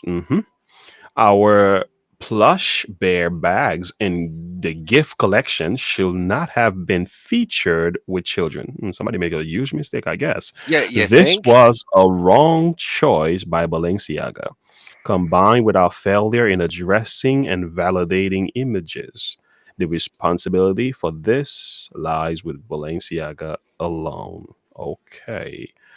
So they're taking ownership of that, but it sounds like a poor excuse altogether. Much Yeah, more could be that's said, but really weak. this ad is advocating, is somewhat defending the pictures. But I'm gonna let Bryson Gray give you a piece of his mind because All right. yeah, we're gonna let Bryson Gray add his two cents to this thing. All right, let's take a listen. All celebrities are controlled. You don't see no celebrities talking about the Balenciaga situation, right? So that just shows you all of these celebrities out here, don't let them influence you in any way because they're controlled by the people who really influence the world. They're not serving God. Just want to touch on this real quick. That intro, if I'm not mistaken, I think that was Ye speaking. Sounds like him. Spot on too. Yeah, that sounded like his voice, and I believe I've heard him say that before. Oh yeah. They are not serving God. So when he says they, that's the they he's talking about is the people that's doing to him what he. Anyway, tying back to what we were talking about before. Yes, sir. I'll continue. Sorry. Trying to cancel me, I don't care nada. I see they exploiting kids just to run up commas. Brands keep going woke, they gon' lose dollars, threw away Nike. And now I burn Balenciaga. Now I burn Balenciaga. They keep coming for our kids, now we need to follow. Designer brands, then they hide, I know hell is hotter, threw away Nike. And now I burn Balenciaga. If you a Christ, you on my team, you know what I mean. They pushing LGBT on children movie screens. They pushing pedophilia, they sneak it in the scenes. And all these clothing brands be doing the same thing. Balenciaga got caught, now that they fall. I can't support wickedness, I walk a high talk. I know Satan want me to run, but I ain't Marshall fault. I don't care about getting canceled, don't know who you thought. They try promoting cuties, I deleted Netflix. Nike pushing sexuality, so I exit. See, I told you. Just like him, I when they started pushing cuties, I canceled Netflix too. My wife and I both agreed. Okay, this isn't right. This is disgusting. We don't want no part of it. We are done with Netflix. Yeah, it's filth. Have you looked into that since we discussed it? I heard about it. It's repulsive. Have I shown you the picture that they posted? No, I have not. Oh, okay. We'll discuss that after. I'll show you. I'll show you what the movie image for the picture was. But yeah, it or you can just look it up while the video's playing. Okay. It's bad. We hit them in their pockets, they gon' get the message. It's time to build our own up like it's Tetris. Epstein Island, can I see the guest list? We gotta protect the children because they precious. If we don't fight now, what they gon' be left with? Cause it's gon' get worse, just wait for their next trick. They keep trying to cancel me, I don't care nada. I see they exploiting kids just to run up commas. Brands keep going woke, they gon' lose dollars, threw away Nike. And now I burn Balenciaga. Now I burn Balenciaga. They keep coming for our kids, now we need to follow. Designer brands, then they high, I know hell is hotter. Threw away Nike, and now I burn Balenciaga. Balenciaga, let me get my 1400 bag. 100 bottom teddy bears and they come and drag. You go woke, you go broke, yeah, that's big facts. Now you can't blame Kanye, so you big man. They call it art, but we call it pedophilia. Wait a minute. Culture, but now we Okay, I just found the pictures. Yeah. What am I looking at? Are you serious? Yeah. And they had all those girls twerking and grinding on stage. What in the world is going on here? So this is what they're promoting? Yeah, that's what they were promoting. Lord have mercy. And the casting call was for girls between the ages of 12 and 14. What? Is this for real? This is like this is actually happening? That actually happened on Netflix. No lie. I am dead serious. That's why my wife and I canceled Netflix. How was this dealt with? Was there any slashback or any? Oh, there was a huge backlash. Like the Netflix tanked. They lost over half their subscriptions in less than a month. These are somebody's daughters. Yeah, that's the point. That breaks my heart. Yeah. And this is what they're putting out. How is that acceptable? How traumatized are these kids going to be for the rest of their lives? That they had to do stuff like this. Has any of them ever come out and speak about the experience? It looks like some of them they've gotten older. I haven't heard anything. Who's mommy and daddy? That's the first people I want to spank. Right.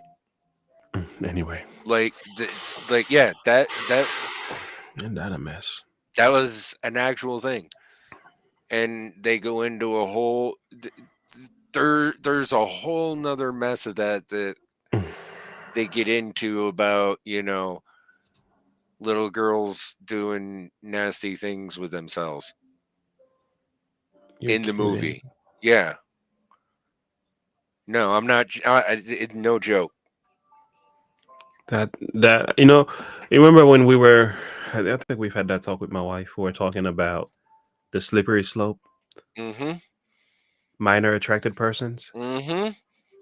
This is the type of thing that they would produce. And the thing is, I know people like to come on my channel and say, "Man, you sound like you're a bigot," things like that. I've read some comments where people are like jumping into this conclusion and saying, "There's nothing wrong with this. There's nothing wrong with drag queen. There's nothing wrong." And I'm like, listen, once you open that door to this sexual revolution, you open that door, every creature goes in there. There is no stopping this train. And I know they're all the moderate, gay, homosexual. I get you. You stay in your lane. You're not pushing this nonsense. I have all respect for you.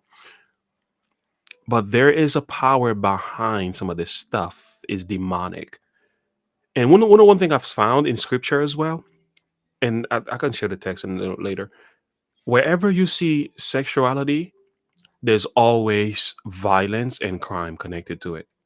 Like, and if you notice, like a lot of serial killers, when you do a little bit of research, Ted Bundy and Jeffrey Dahmer and all these guys, we're It's gonna find always a link. sexually related. You feel, yeah, whenever you get sex and perversion, you always can connect it with homicide or suicidal ideation. These two go hand in hand.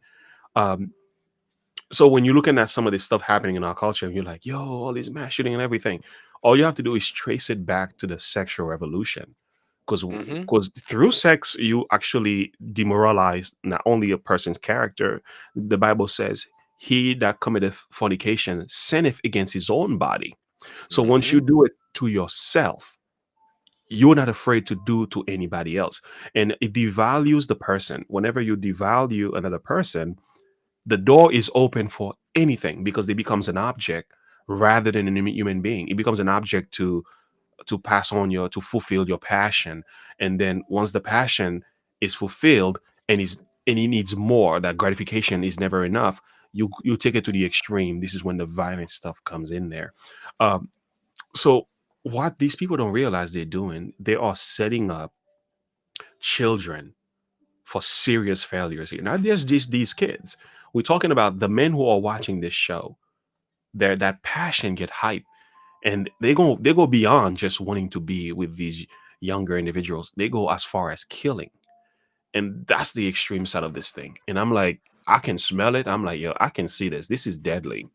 And anybody who spoke out against the film, the people who made and or directed, produced the film, lashed back against them, saying that they're just bigots and racist. And where is bigotry and racism when it comes to that? These words don't even fit in the equation.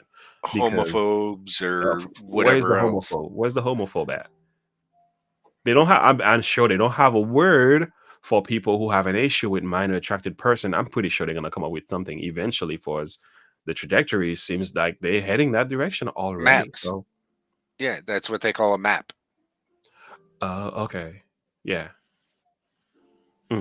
They call them maps to soften the blow instead of. It's not a P word. Yeah. We get it. It's repulsive. Anyway. It really is. It was. I personally did not watch the movie. I just heard about different reviews and other things about the movie, and from what I saw, I was so disgusted. I immediately canceled my Netflix account. I wanted nothing to do with them after that, and I haven't signed up since. I believe they may have pulled it since then, or at least toned down the opening poster for it. Supposedly Netflix released a statement saying that was never supposed to be the poster that was meant to show up on the Netflix thing. It was supposed to be a bunch of girls having fun. It's like, it doesn't matter. The content's still the same. Yeah, it's sad. And I'm still questioning, where are the parents? Where they at? Because the first few blows, they should get it. Because I'm like, where is, and I'm sure, and I could be wrong about this, I'm sure these daughters, most of them probably don't have a father who is actively present in the home. So we probably have the single parented home. And I know I'm reaching here, but I'm pretty sure most fathers will not let this happen. And I'm not coming after mothers. I'm not saying mothers are bad. I know some of you mothers are strong, will not allow this to happen to your daughters also. But I say, in most cases when this takes place, it takes place primarily with a mother. Now, some fathers do it. I've seen some stuff where the fathers are selling their own daughters. Is wicked. But based on the stats, it seems like mothers are more willing to go along with this. And oftentimes, and when there's a need for money and other issues happening in the home as well, there's poverty and stuff like that, mothers can compromise in the name of making a living. Or on the flip side, you have the high-end pageant queen moms that, push her daughters to do stuff and end up in a situation like this. I've heard about that too. Like, this will look good on your resume that you've been in a movie. You got to do this. Even though they're from a good and loving home. Mm-hmm. It's like, All right. no, that doesn't look good on anybody's resume. That's terrible. Mm-mm. Yeah, this is what turns men into a beta, into betas. Yeah. Like an overbearing woman like that. Oh yeah, absolutely. Like pageant queen moms, whoo, don't get in their way. That is sick. Yeah, like that. It was there was a whole huge controversy over it, and a lot of people canceled their Netflix over it. Absolutely, that was the right move. John said they need maps to find their souls. That's funny. I could say something, but it probably be against YouTube's terms of service. YouTube guideline just got updated. Yeah. By the time our live stream is finished, they got updated their guideline. So now I'll strike you again. By the way, guys, we are known for being strike on this channel. We are on the radar. I laugh all the time. I was like 30 days suspension. I'm like, oh, give me a break. And I'm like, I keep recording videos. I'm like, when my suspension ends, I'll just throw these videos at you. We're just gonna bombard it. But we're gonna be careful because we got a fan that we need to protect here. We're gonna be like Temple for a minute.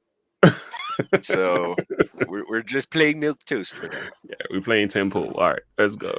Back it up a little bit because he said something that I think was pretty interesting. Yeah.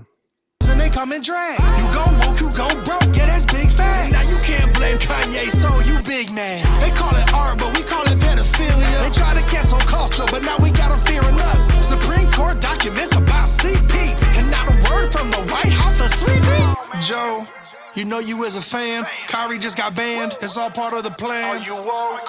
Companies pulling scams, exploiting all the children, selling them for bands. Are you broke? Now they still blaming Ray J.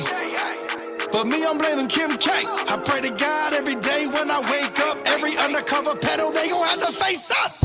They keep trying to cancel me, I don't care nada. I see they exploiting kids just to run up commas. Brands keep going woke, they gon' lose dollars, threw away Nike. And now I burn Balenciaga. They keep coming for our kids, now we need a father. Designer brands that they hide, I know hell is hotter, threw away Nike. And now I burn Balenciaga. Burn Balenciaga. Burn Balenciaga. Burn Balenciaga. Burn Balenciaga. Burn Balenciaga. Burn Balenciaga. Burn Balenciaga. Used to wear Nike, and now I burn Balenciaga. That was loud and clear. I mean, he ain't wrong. Yeah. They ain't wrong in what they're saying. Absolutely. I agree with the message. Oh, boy. Let me get my Bible verse, okay? Because I don't need to add to what the man said. He done preached his word. He done sing the word. I'm just going to preach my word. Because our world is sick. I don't know. Sometimes I laugh because I feel like crying. Yeah, we need the Lord. We need the Lord. We need the Lord ASAP, man. All right, let's go to Luke 17. And I know you're familiar with this passage here. Luke 17. Look what it says in verse 2.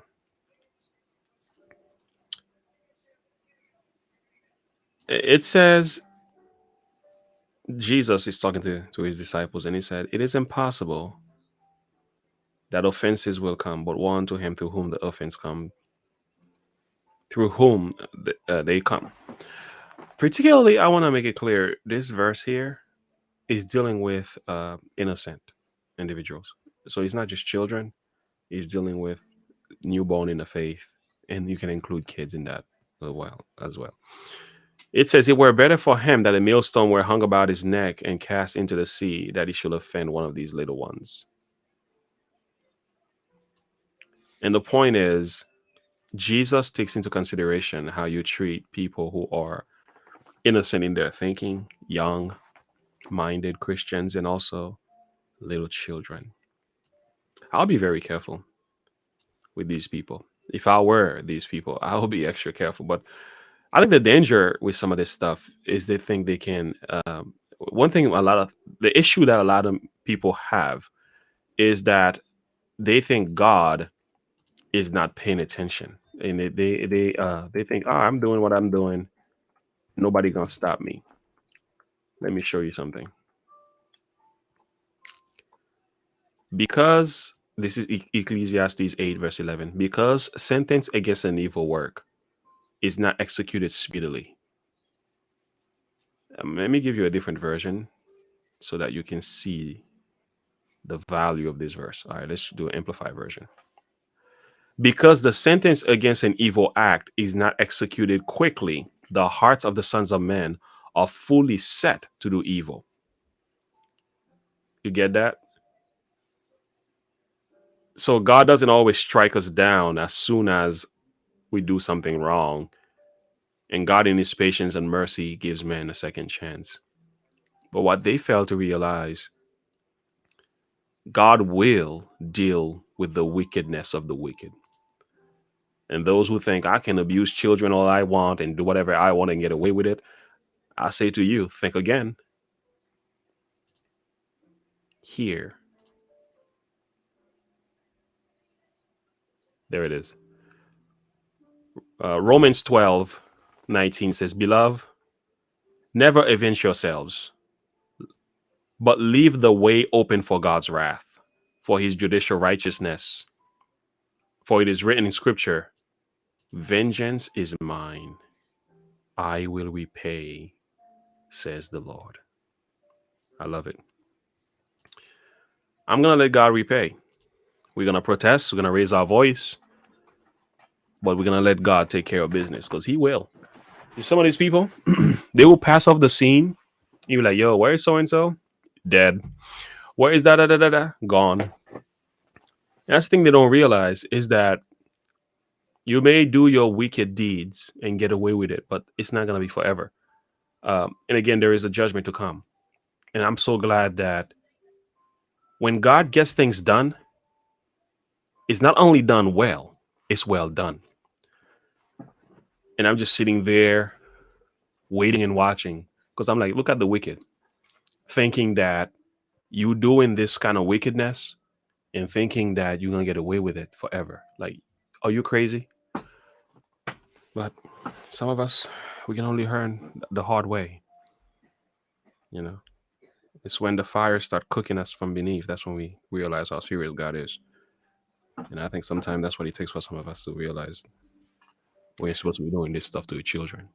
So to add on to that, Matthew 18:6. You want to bring up my screen? I do. And whosoever shall receive one such little child in my name receiveth me. Mm-hmm. So if you have a child and you take them into your home, it is like taking a piece of God and piece of heaven into your home. Yeah. God values children. He loves them. And they are our future. And he knew this. But whoso shall offend one of these little ones which believe in me, it were better for him that a millstone were hanged about his neck, and that he were drowned in the depth of the sea. So you see, it's not just in the Bible once, but twice in two different places. This is something that was very important to Jesus in his ministry, that children are very important to him. Don't mess with kids, period. You know, unfortunately, some people are never going to believe the words of Jesus until it is too late. And it's sad. You know, you can even go on from there, you know, Matthew 18:8 and 9. Wherefore, if thy hand or thy foot offend thee, cut them off and cast them from thee. It is better for thee to enter into life halt or maimed, rather than having 2 hands or 2 feet to be cast into everlasting fire. And if thine eye offend thee, pluck it out and cast it from thee. It is better for thee to enter into life with one eye rather than having two eyes and be cast into hellfire. This is a warning. This is a warning to anybody who lives in that lifestyle, that if you live this lifestyle, you need to change, and you need to change quickly. Because if you don't, and you don't do what the Lord commands, then you're in deep trouble. Because it's not going to be pretty for you in the next world. In the next life, I would rather be half a man than be a whole man.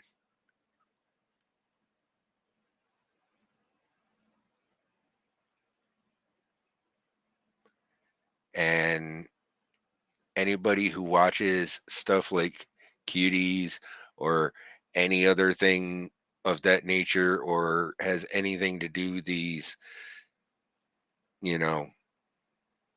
drag queen story hours, they need to seriously look at these verses, because this is directly talking to them. Because this is saying you need to seriously rethink your life and your choices and your decisions that you've made. Because if you don't, then there will be hell to pay. Literally.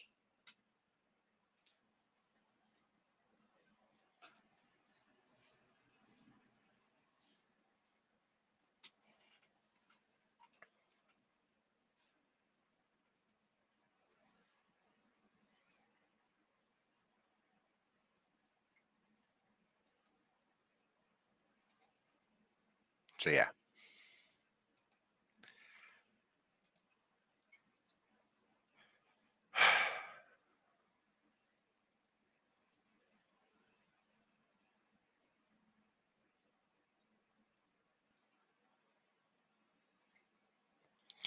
I mean, this was a very important topic for Jesus and his ministry, is that we need to protect our children. And the way we are acting in this day and age, we are failing him miserably. It's gonna hurt.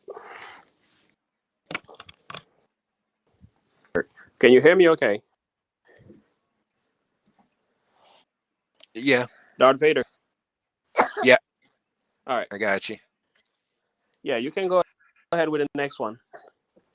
All right. We got Judge Joe Brown, Brittany Griner moved to hard labor penal colony in Russia.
mute.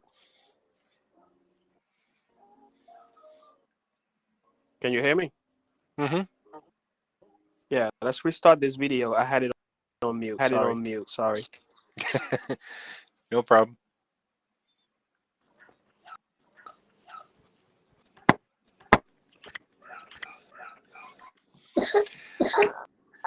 Take two.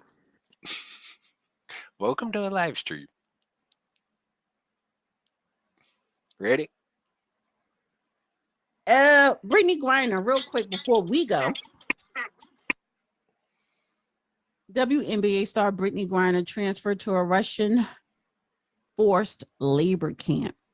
Oh, so what happened to the Biden administration supposed to be making a swamp deal? What happened with that?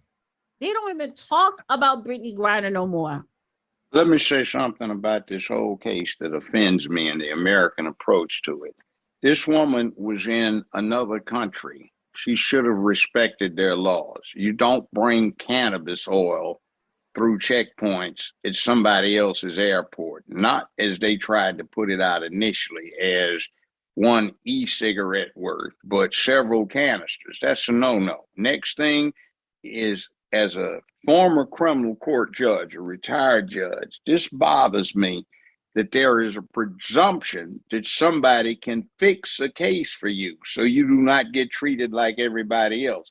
I find that offensive, and I see too much of it on the local, state, and national level these days. There is an inherent presumption that somehow somebody from the United States should intervene and fix this case for her so she does not get treated like everybody else in Russia does when they get a case because she's somehow special.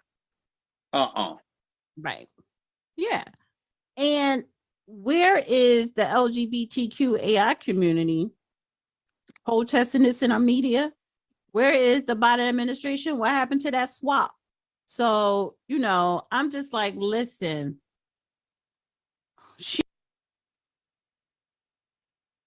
Okay, I gotta wonder why did she just completely gloss over everything he just said?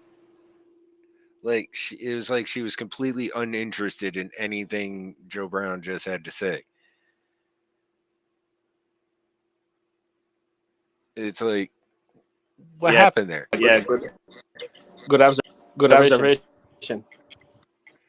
Like he's talking about corruption in the court system. Yeah, he's talking about corruption in the court system and getting cases fixed for special privileged people or people who think they have special privileges. And she's just like, yeah, whatever. And just glosses over it and continues to sound like nothing. He said nothing. It's like, no, why? Let's address this situation first and then move on. Like he put out facts that I hadn't even heard before. I heard the whole, she only had, a vape pen's worth, not multiple canister vape pens worth. That was a new one on me. That was a lot. I didn't realize it was that much. And again, I like what Joe has special treatment because she's rich and she's from here, part of the LGBT community. I don't like that because she should be treated like Americans are locked up in Russia right now. They don't get just because they're American. Here's the thing, though, is she was renouncing her American citizenship for Russian citizenship.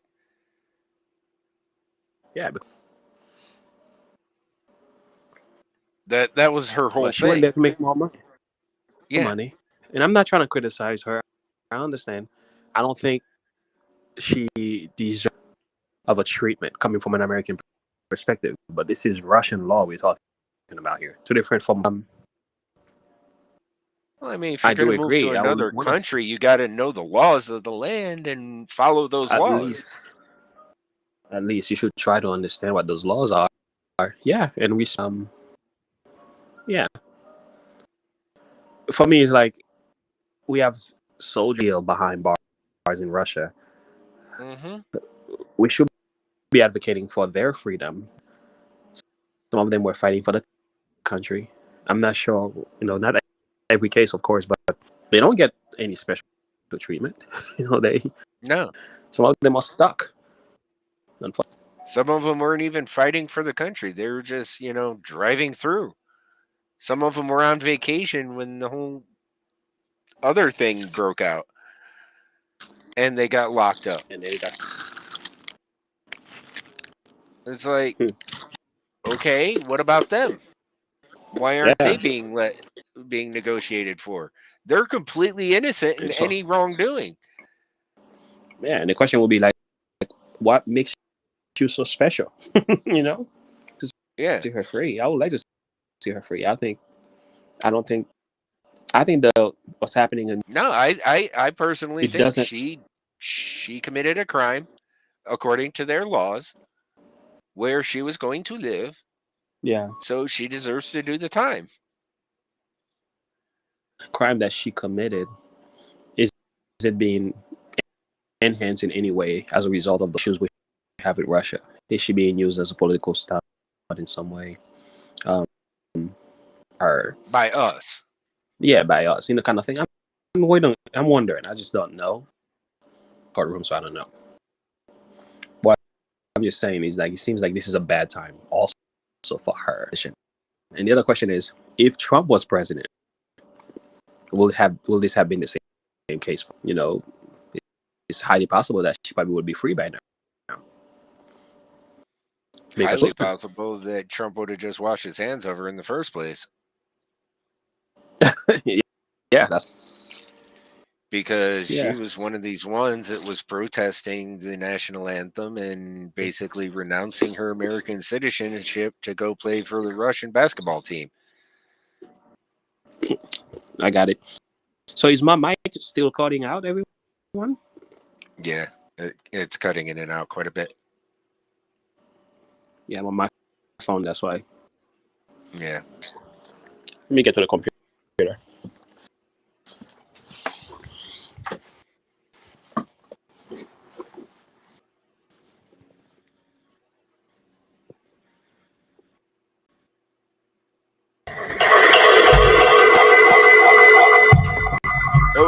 Oh my. Oh. Sorry. Feedback loop. All right, let's keep going. Okay. I have a few minutes here, but I'm gonna get my mom quick. But I'll be able to get on my phone. I just won't be talking so much. We only got like 3 minutes in the video, so. All right, let's do it. Yeah, she being transferred to a hard labor camp, and it is what it is. Well, that's how she was earning her living. I thought basketball was strenuous labor, but maybe not. And the other point, it isn't like she was just a casual visitor. How many years has she been coming over there to play basketball, getting more from the Russians than she gets from the WNBA? Yeah. Whoa. So, it says Brittany Griner has been moved to a Russian forced labor camp nearly 9 months after the basketball player was arrested in Russia for allegedly possessing cannabis oil. The development is the latest update after Griner's appeal of her 9-year sentence was denied by the Russian court last month. White House released a statement earlier Wednesday morning condemning the move. Every minute that Brittany Griner must endure wrongful detention in Russia is a minute too long, Secretary of State Karine Jean-Pierre. As the administration continues to work tirelessly to secure her release, the president has directed the administration to prevail on her Russian captors to improve her treatment and conditions she may be forced to endure in a penal colony. Okay. Do you hear the inflammatory language that she's using in this article that apparently she's reading? Mm-hmm. Captors. Yeah. A minute too long. Karine Jean-Pierre. Victim, blah, blah, blah, blah, blah. It's like, no, she broke a law. She's not a victim in this. No. She committed a crime. Yes, she did. this is the punishment for the crime. It's not injustice. It's how their law system. It's how their justice system works. That's it. Tough nookies. Yeah. Sorry. Yeah. I mean, we don't have to Sorry be for your bad luck. Yeah, we don't have to be insensitive, but it's just what it is. These are the consequences of her decision. You know, it's sad. It's tough, but sucks to be you. That's what that's what it is. That's what you get. And do I think she deserves that? I don't think so. But yeah, I just think that's what happened. You're in Russia. Mm-hmm. You know, it's a different mentality. It's a different laws. You know, that's what you wanted to be. You revoked you didn't want to be an American anymore, right? You chose this. It's just too much for her to handle. It's sad, but that's her lot. Mm-hmm. Hey, let's see what Judge Joe Brown has to say about this, because he looks like he's about to go off. Favoritism, that assumption that you can fix a case. That's what that is. And by the way, what about American soldiers, Marines, American volunteers over in Ukraine that are held in prisoner of war camps, espionage and intelligence activists and agents that are being held? I think since they were actually doing something for the country that all of us benefited from, or at least did something more than just try to go in there and get cannabis oil, which is not really what it was. The correct term is hashish oil, which is much more potent than just smoking some reefer. I mean, that is what you reserve these special things on. A prisoner trade, you trade spies, you trade agents, you trade soldiers. You don't get a pampered queen on a basketball court who brings in heavyweight drugs. And see, when you refine that stuff, you get hashish, which is much more potent than just smoking some herb. Now, that's what you're dealing with, and it's this favoritism that has poisoned our whole system. It's not good. Well said. I love me some George Joe Brown. Man. She's trying to polish the thing. He's like, nah. She is just trying to gloss over that and move on. He's like, no, let's get it well straight. Said. Let's move on. No. Let's not ignore what he's saying here. Like you can't ignore this. He's saying everything I just said. Yeah. You don't trade for the pampered princess. You trade for valuable assets. That's right. You trade for people who can actually make a difference. That's right. You trade for somebody who isn't a spoiled entertainer. Mm-hmm. Mm-hmm. I'm sorry. Tough love. I may sound harsh, but that's just me showing tough love. That's what it is to me. Can't argue. I can't argue against that. You know, I mean, I know it may sound cruel to some and it may sound hard-hearted, but I believe in tough love. And she committed a crime. She's got to do the time according to their laws and their rules. Period. We've got people over there in jail in these POW camps and stuff that haven't committed any crimes, and they're just being used as political pawns. Not even. They're just being ignored. Like, what good is that? What good does that serve anybody? Like, it's ridiculous.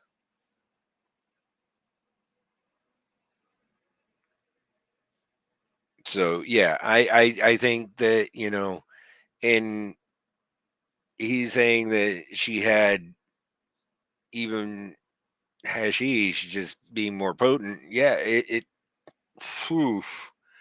Okay, so this is going deeper. So apparently he's subject to information that I didn't even know about.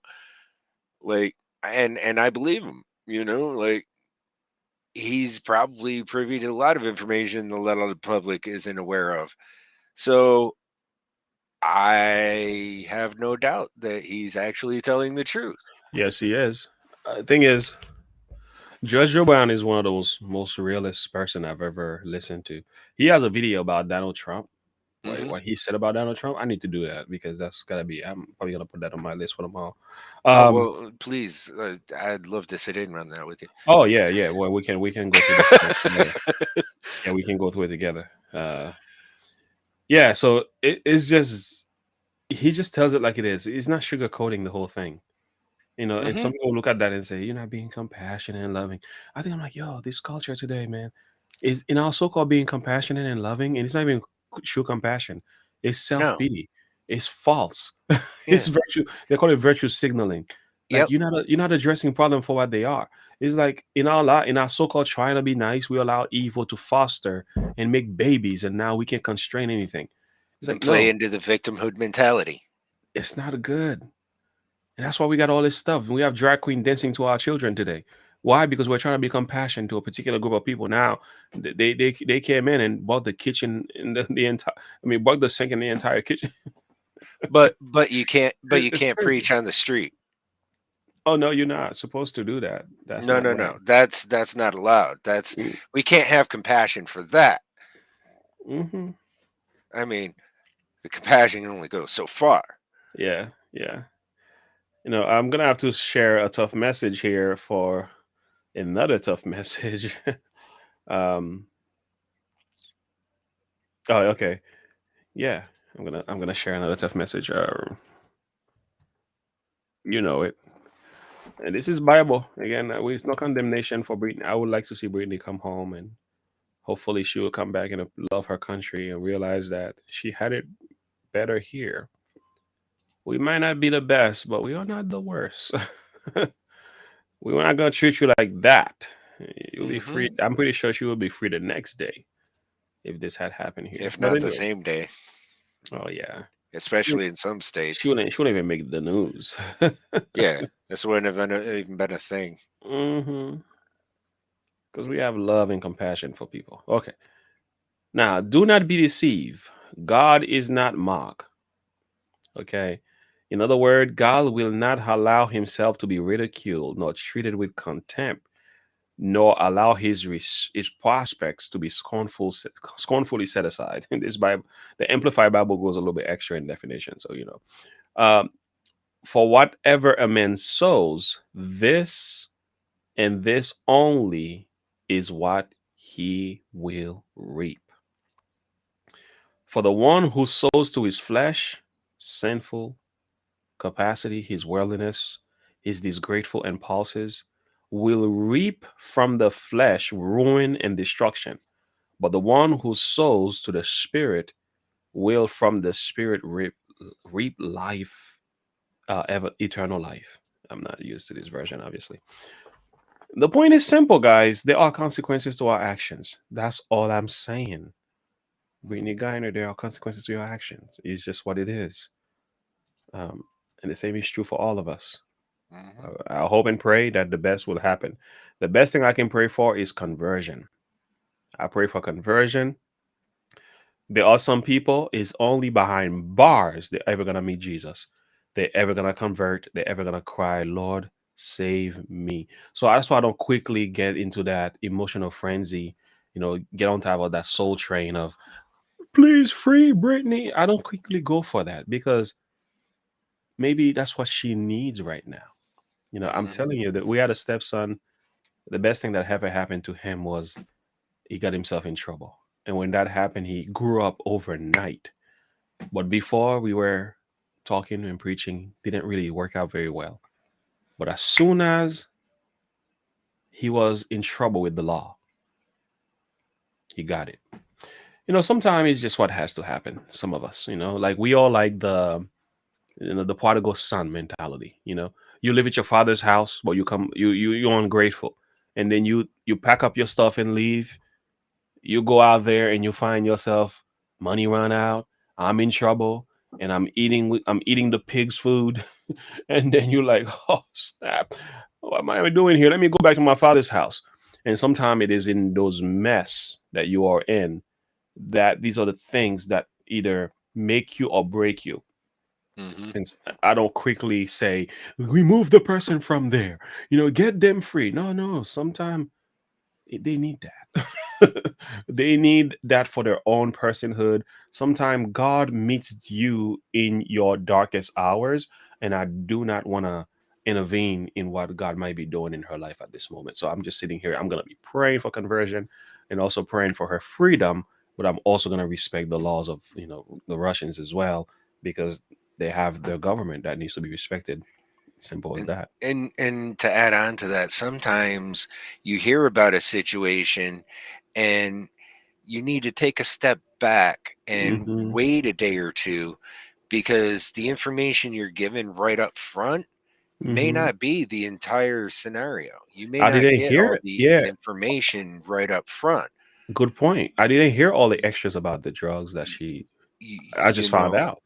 yeah, like the information you get up front may be like a crumb compared to the rest of the cookie Yeah. that you get later on.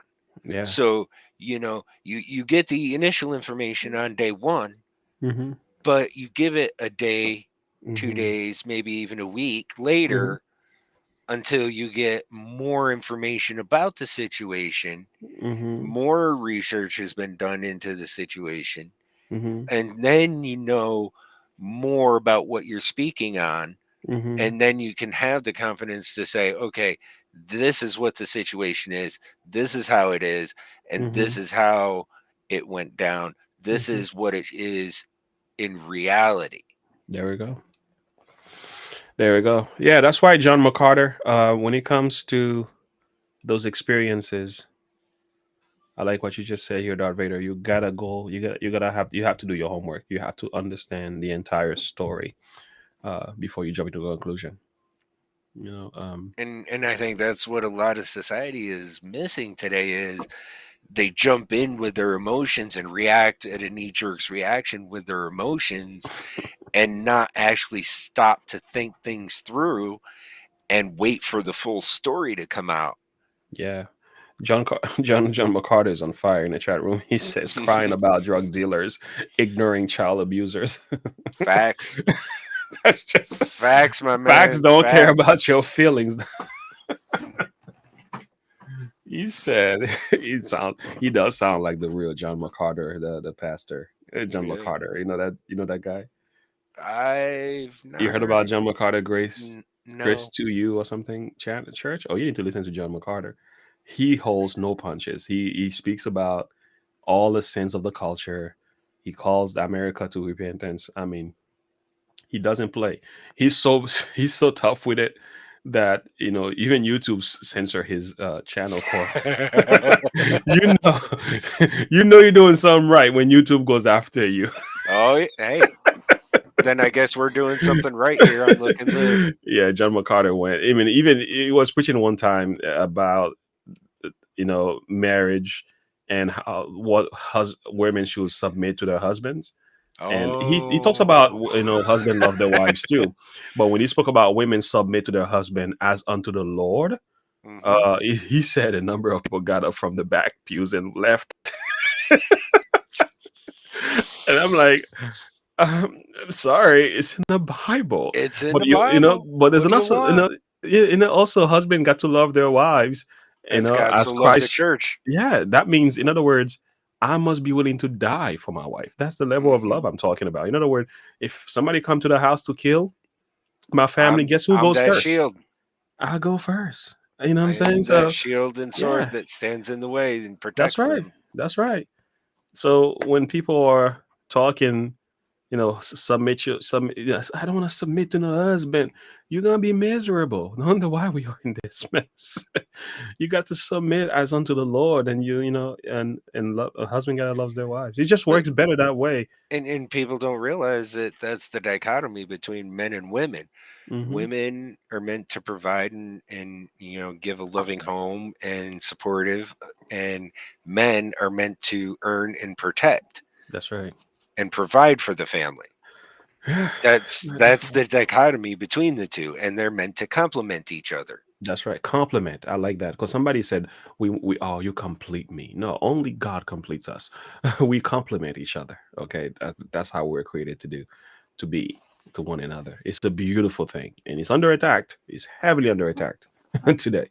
I heard though there was a Senate bill that went through to vote the redefine marriage. I need to find that. I haven't gotten into that Oh yet. yeah, there is. Yeah, they passed. They're trying to push it through the Senate right now to pass legalized gay marriage, but they're also trying to attach another bill for gun rights to it. So it's like they just haven't had enough. Like, how much more rights do LGBT people need in this culture before we come to a point where we say, "Yo, that's enough"? Because well, right now it's on a state by state basis. Oh, so they want to make it federal. Now they want to make it federal. Wow. When things like this happens, like for people not to pay attention, like in other words, just on a state by state basis, look where we are today with all the sex stuff. That's why we're reading about Valenciano, whatever. So we got all this stuff in minor attracted person issues in our culture, all these problems already happening, and you're like, excuse me, you're not paying attention. So you want to turn up the heat a little bit more? Like every time the government gets involved in these matters, things get worse. That's why they have no business touching marriage. This was none of your business in the first place. But they got in there and they messed it up. The child support thing messed up. Marriage messed up. The women have so much right. The men have very little right. The children are suffering. Stay out of it. But no, they know because they make money through the system. It's like Ronald Reagan said. Some of the most dangerous words ever uttered is, "I'm from the government and I'm here to help." And they came to help. All right. Look where we are today. Broken home, broken families. Yeah. Yeah. So what else you got for us? That's it. Oh, that was it? Yeah. Wow. Well, this was amazing. 2 hours and 30 minutes. All right, great. I got some editing to do. Well, guys, it's been real. I think much more could be said, but I appreciate you hanging out. 7 of yous. I know we were going from 7 and 8. Could you add I'm going to send it to you. Could you add one video, another song video by James? My man. I'm going to find that for you right now.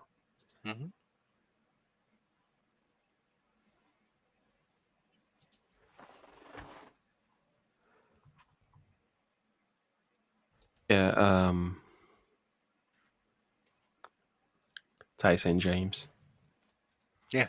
He just released a new video. You can find it. Oh, same name. Balenciaga. It's crazy. These guys they walk the same beat. Anyway, check it out. Because if you go, just go Tyson James Balenciaga and listen to his take on it. He puts the judgment on them. Very much so. He calls it out to the max, but it's just words on this one, just black screen. Do you want me to give you a link or you found it? Where did you send it?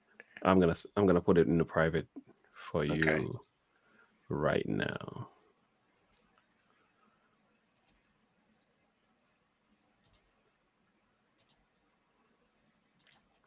Thank you for hanging out with us, guys.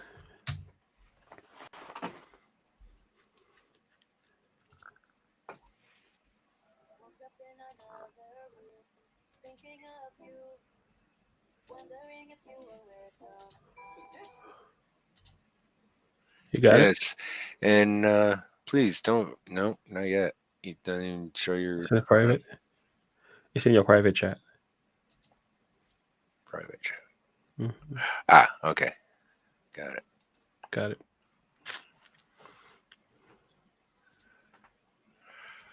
Yeah, don't forget to leave a like, guys, please. It Appreciate that. really helps the channel. Appreciate that. All right, let's take a listen to this. Let me back this up.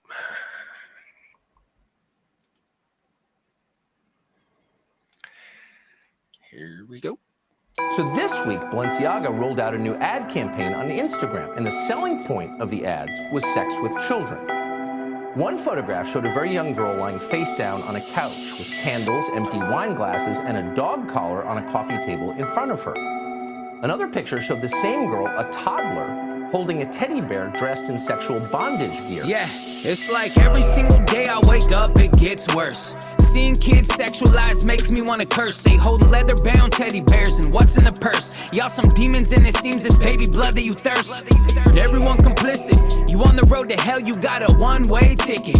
Make yourself at home, cause it ain't just a visit. You burning with the rest, so get in line and get a digit while they heating up the skillet. There's a special place in hell for these reprobates. I'ma tell her how it is, and I will never hesitate. Wish I could be a modern-day Joshua and decimate. Kill them where they stand, in their blood, watch them marinate. Look, I'm a country boy and I don't care about these brands. Give me jeans and a denim and some $50 Vans. On some shoes I refuse, I will never spend a band. That's my view from my pew, guess I'll never be the man. Oh well. Look, I'm a country boy and I don't rock Prada. All these designer brands and I ain't got nada. They selling little kids and got a lot of commas. But let's be honest, everybody Balenciaga. Ay, everybody Balenciaga. Hollywood ain't saying nothing, y'all Balenciaga. Say one thing about LGB, you'll be done, but not the kids. Everybody Balenciaga. Yeah, look, everybody Balenciaga. They just mad they got caught, screw Balenciaga. They need innocent blood, just look at Lady Gaga. It's Illuminati, she move her body like Satan's daughter. It's front and center, can you see now? Everybody bringing offerings and worshiping the cow. They ready for the Antichrist, watch all the knees bow. Don't speak out about it or you ain't getting that dream house. They sell their soul for $1. Once you hand it over, you ain't coming to the Father. There's a line and you cross it when you messing with the toddler. You can meet my revolver, send you to a place that is hotter. This the battle that we fighting, you know I'm in it till I die. But they gon' call this hate speech, you know that I'm vilified. I'ma fight the pedophiles while I'm still alive. I will arise and I'm coming to kill the vibe. Y'all gon' pay. Look, I'm a country boy and I don't rock Prada. All these designer brands and I ain't got nada. They selling little kids and got a lot of commas. But let's be honest, everybody Balenciaga. Ay, everybody Balenciaga.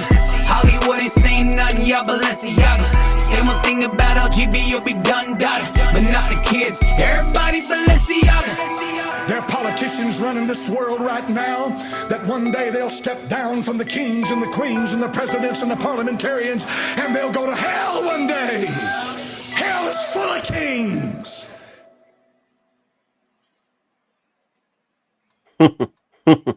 Wow. He is coming with the fire. Ain't no mercy in that one. It's just warning, warning, warning. And people can do whatever they want to do with that. Mm-hmm.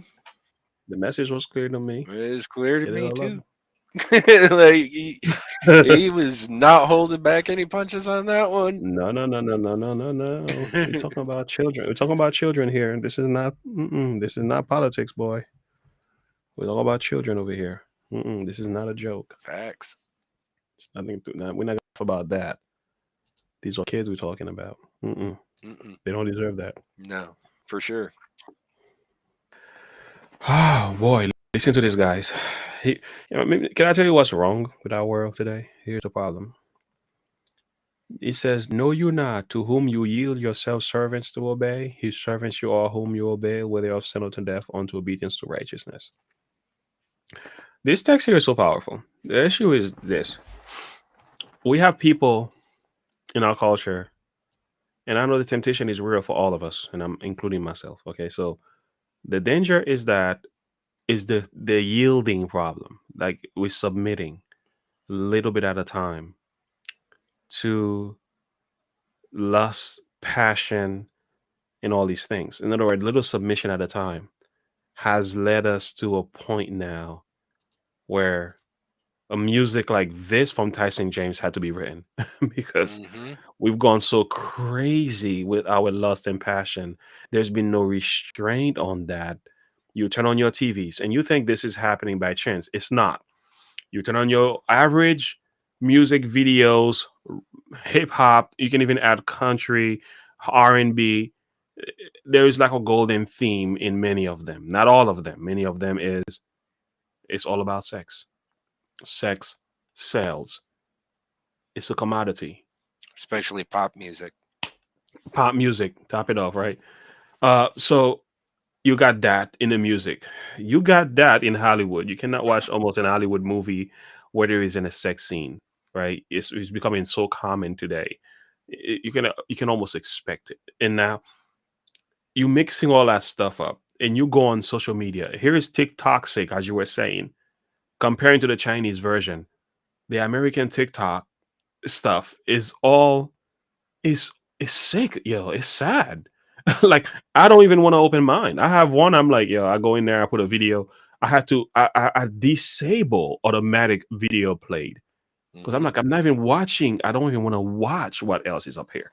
So I put what I need to put out and run. Like literally, I just throw a bomb in there and just took off. I'm like, y'all got issues. Yo, I'm not. Listen, I'm a man. I gotta control my own passion. I'm not playing with yous. Post it, upload it, and off. I'm out. Peace out. I hang up without saying goodbye. So when you comes to that and Hollywood and all this stuff they put out, you look at all of that and what's going on at the top. Let me not go there. No. You know, Elon Musk is wielding a lot of power, and I wonder why some people want to kill him because it's like he's got the ability to reveal stuff that's been kept in secret for a long time. Let's just leave it there. All right, so all of that stuff is mixing in that pot, right? That sexual revolution is happening. So it was only a matter of time before Balenciaga is doing what they're doing. It was only a matter of time. We've been pushing this stuff. Now, what it's going to take is going to take people who are bold to call it out, who are going to raise families, who are going to raise their sons and daughters to be the exact opposite.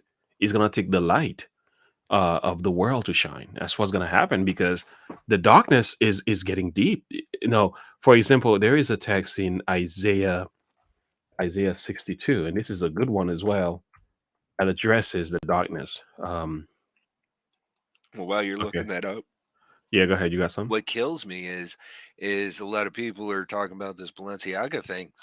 It's like why are all these ritzy companies getting all the attention when a company like Carhartt, okay, that's supposed to be for the average working man, has gone woke. Oh gosh. And isn't, to the point where a rapper like Adam Calhoun has had the same Carhartt hat and jacket in almost every single one of his videos for years. Turn around and took every article of Carhartt clothing he had and burned it in a pile in a video. Really? Yeah. We can talk about that next time. Please add that to the list for next time. Because of what they did. Shame on them. For going woke. He's like, I'll never touch Carhartt again. It's crazy. They done lost it, man. Like, these companies have lost the plot. They have. It's an agenda. Here is Isaiah 60, guys. It says, arise, shine, for your light has come, and the glory of the Lord is risen upon thee. For behold, now watch this. So the first call is for us to arise and shine, but look at what it says now. Like the Bible is so on point. Only if people will read the Bible. He says, behold, the darkness shall cover the earth, and gross darkness the people. Like, don't you see that? Like, the darkness of sin and confusion is all over the place. Like, you got companies, like you said, going rogue. Like, why? Well, we got to. Why? Because it's popular. Why? Because there's money behind it. But it's still pushing the same darkness. And he says the people becomes grossly darkened by this stuff. Yeah. Look, But here's the beautiful side of the story. The Lord. Look at Metastep's comment. All right, once again. But the Lord shall arise upon you, and his glory shall be seen upon you. That's the beautiful side of the story. So while the world is getting darker, we got to be brighter. We got to step deeper into the light of Christ, because as they get darker, it has to be met with the glory of God in our lives. So in essence, those two polar opposite must be made clear. Those who are serving Satan in all his ways, there's not going to be a confusion anymore. And I think that's the beautiful side of this thing. Despite the fact I hate the fact it's happening, but what God is doing here is putting a clear difference between his children and those who are not his children.